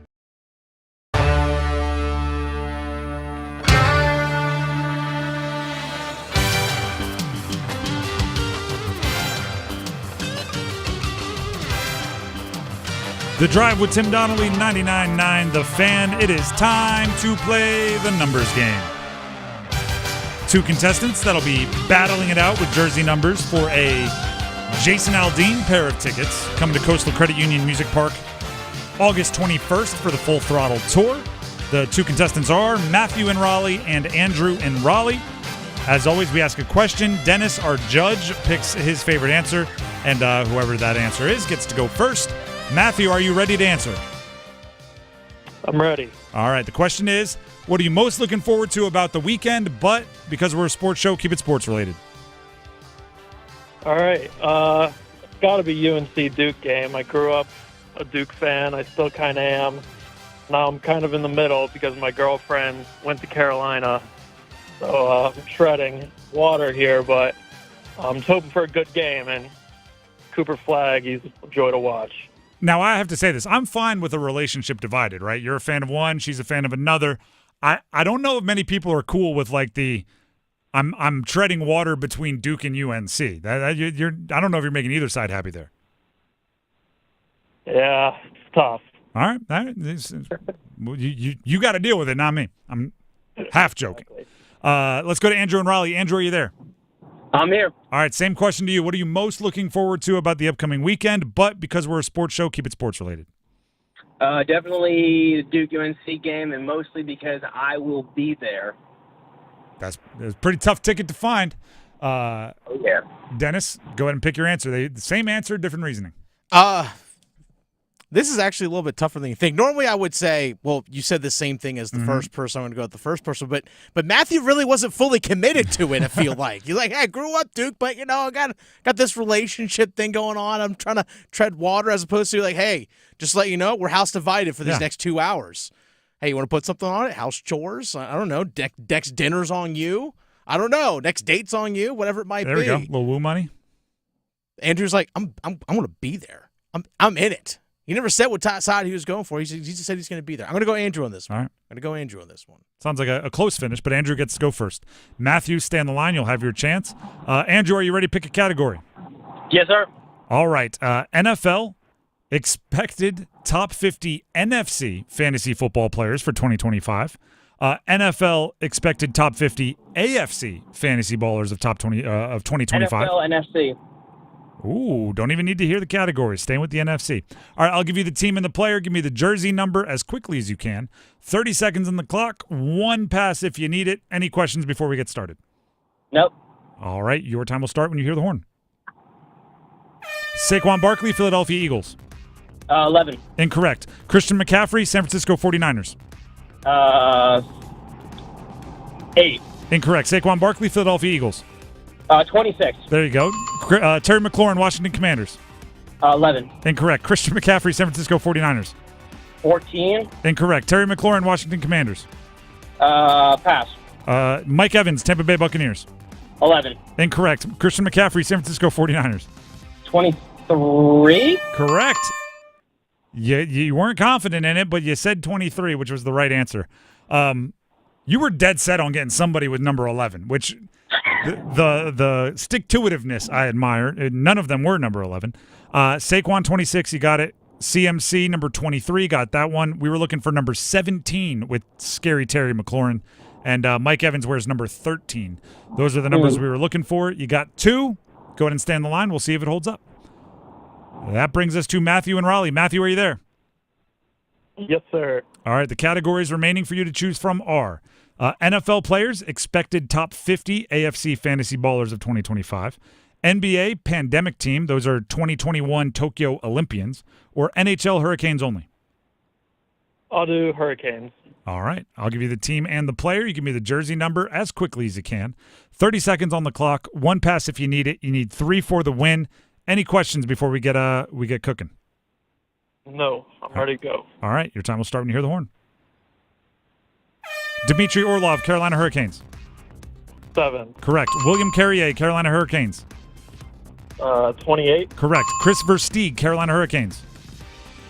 Ooh, 23. Incorrect. Frantisek Caberlet, Carolina Hurricanes. 5. Correct. Klaus Dahlbeck, Carolina Hurricanes. Oh my God, I hated this guy. 6. Correct. Chris Versteeg, Carolina Hurricanes.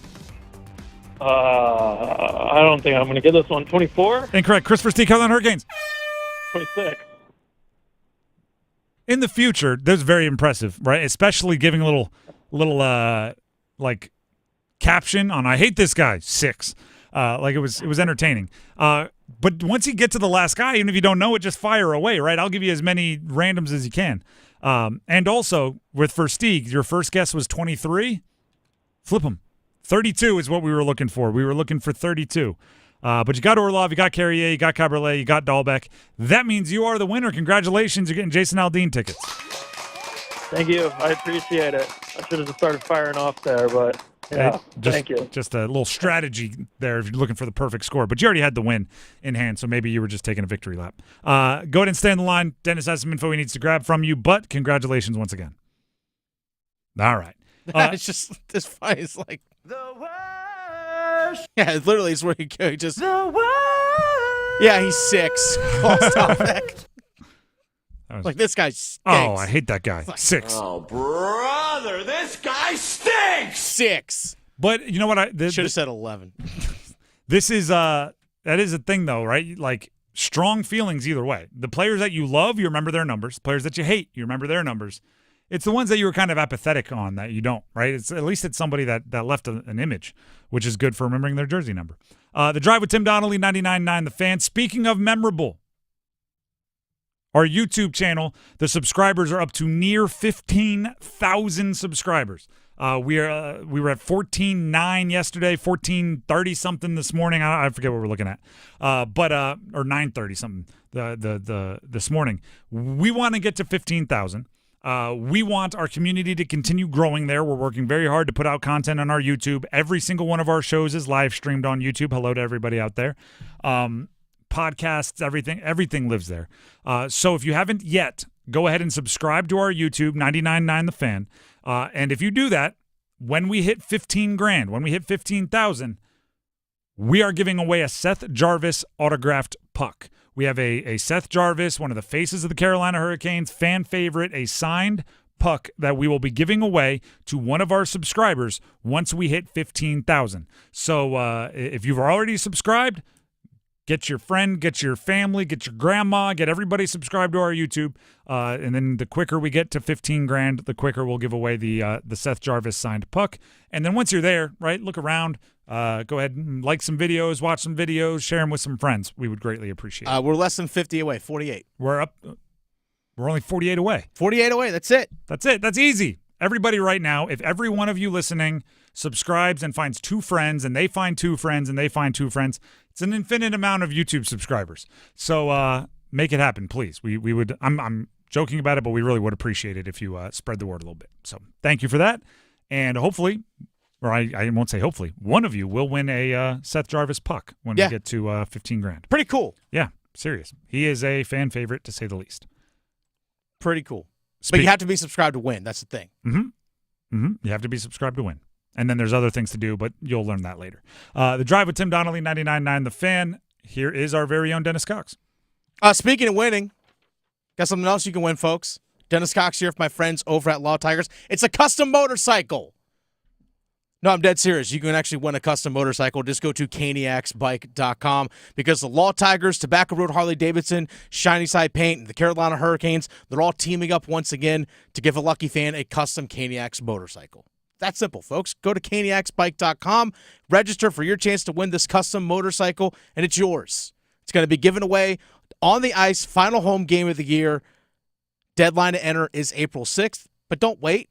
Enter now. Go to caniacsbike.com. Tell a friend. Hey, Let's go win this thing. Let's go try and win this thing. Maybe be a cool gift to give to somebody. You never know. That's a pretty cool gift. Hey, we got you this motorcycle. It's custom made. Go to caniacsbike.com, folks. Law Tigers is a network of independent law firms who are members of the American Association of Motorcycle Injury Lawyers. Law Tigers is not a law firm.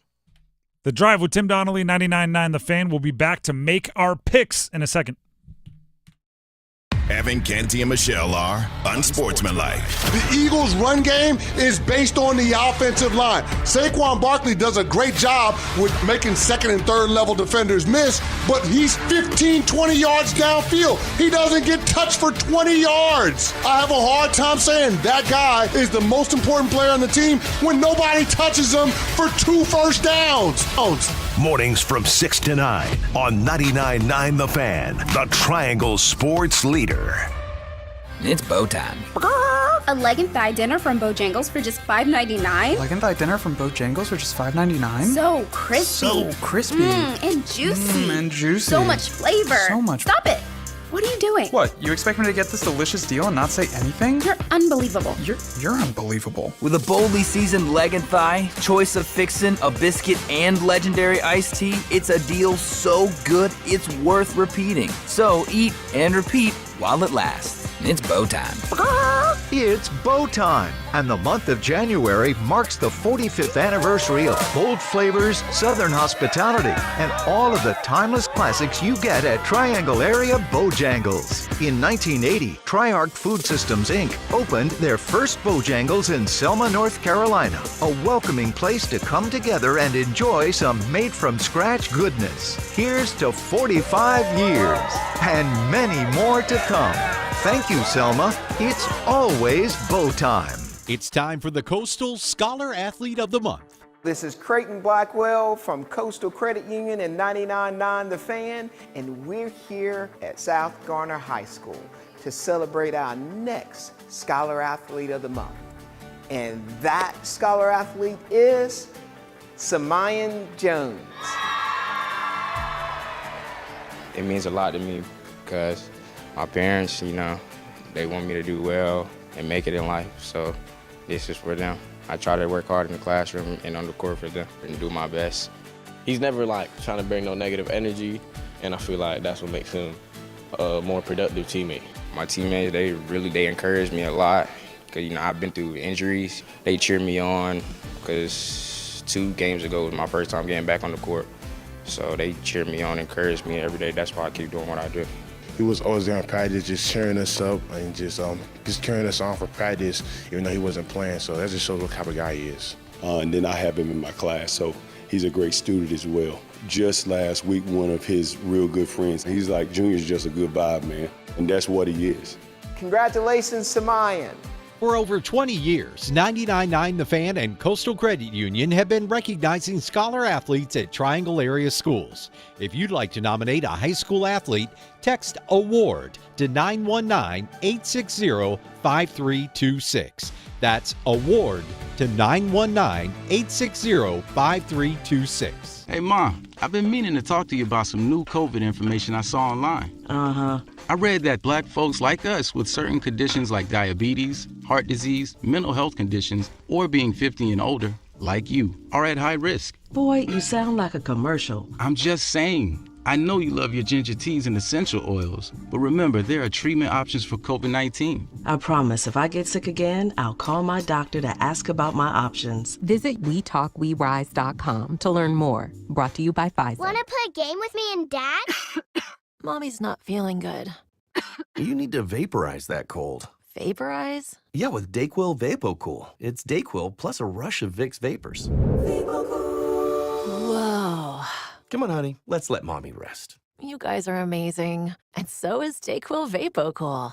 DayQuil VapoCool, the vaporizing daytime coughing, aching, fever, power through your day medicine. And to vaporize sore throat pain, try Vicks VapoCool drops. Use as directed. Keep out of reach of children. Refeeds Taylor high left, pump fake, slices in 2 pounds, bodies into the lane, layups up and in, and the foul. Taylor slithers to the basket and scores.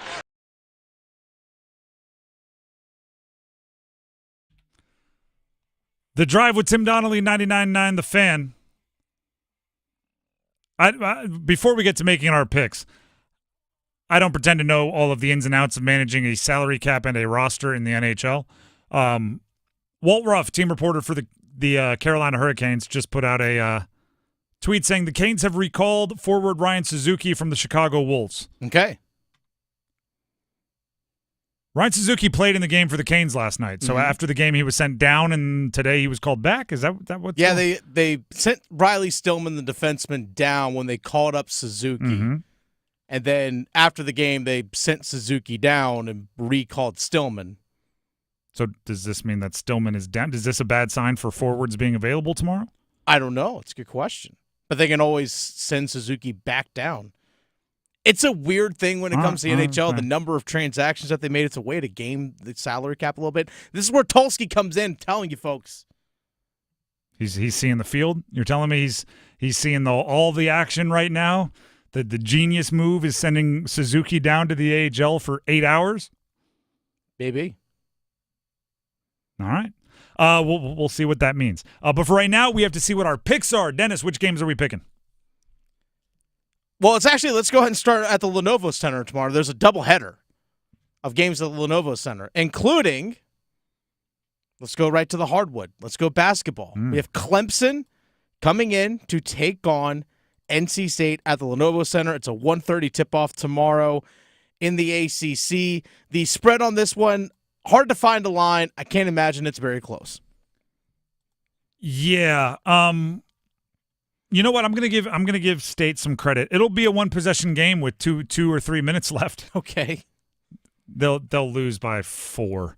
That just seems to be their MO. And by the way, Clemson is better than a lot of the teams they've faced recently, but it doesn't really seem to matter as much to State how good or not good their opponent is. They're going to play to the exact level of their opponent for like 36 minutes, and then at least over the last 5, find a way to come up on the wrong end of the final score. So I'll go with that same formula. It'll be, a 2-point game with 3 minutes left, and they'll lose by 4 or 5.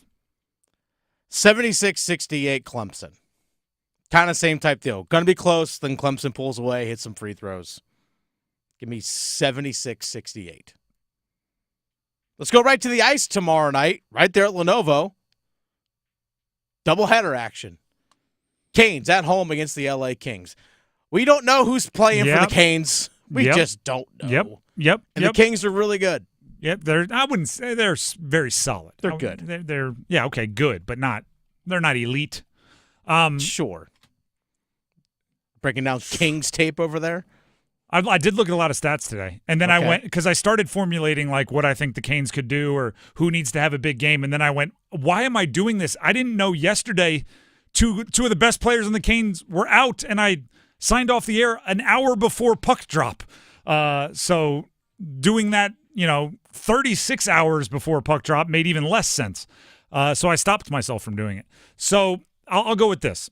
I assume, based on the timeline of Roslovic's sickness, that Aho and Hall should be back tomorrow. You think?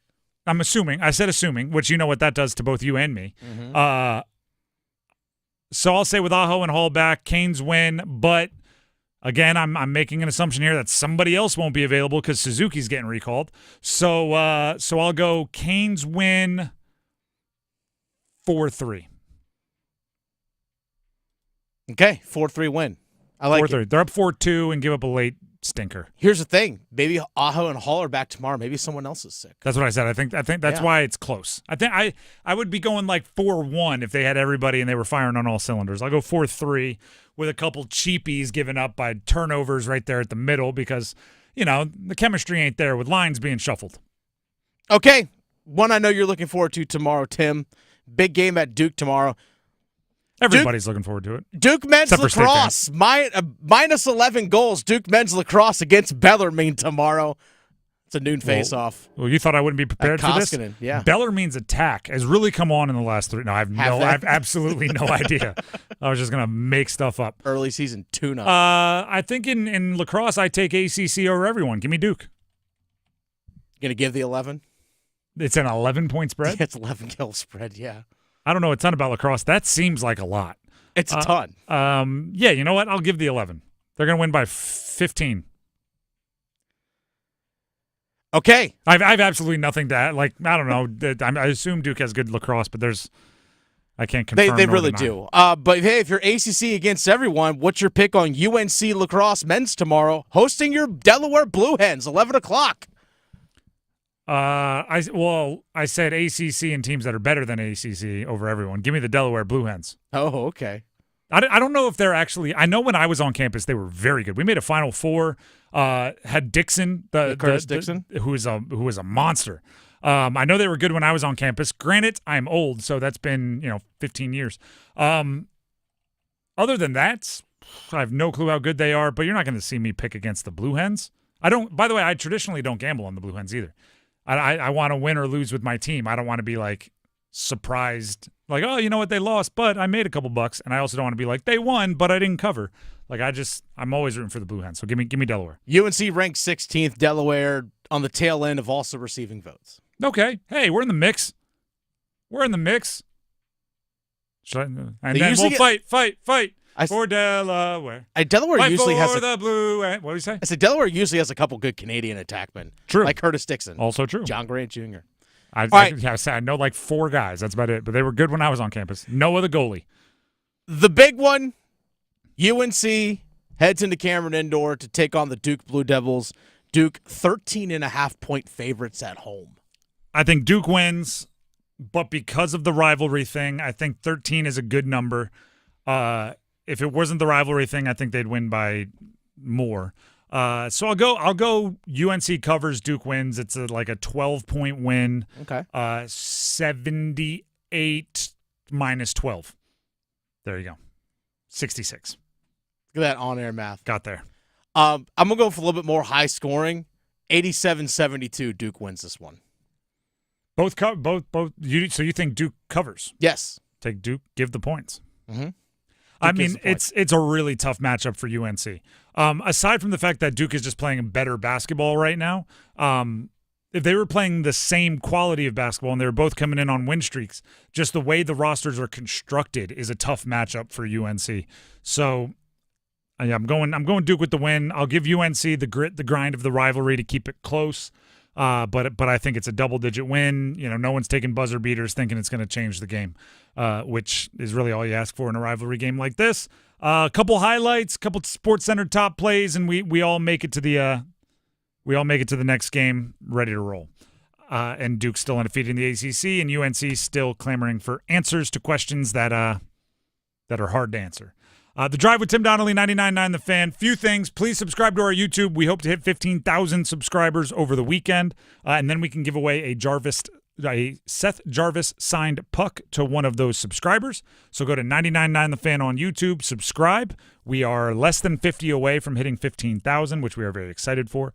And also be ready on Monday, both during Next Up with Paul Ihander, 9 to 10, and this show at 3 to 6. We will be qualifying big game VIP contestants where 99.9 The Fan, that's us, and Buffalo Brothers want to hook you up with a sweet prize pack. So listen in mornings 9 to 10 during Next Up starting on Monday and afternoons during the Drive to get qualified. In the meantime, we have Overdrive coming up next. A little insight into last night's Canes win over Chicago, and also some more Duke UNC talk and Overdrive, so enjoy that. A lot of big games over the weekend. Should be a really, really fun one. We'll break it all down on Monday. Until then, have a wonderful weekend, everybody.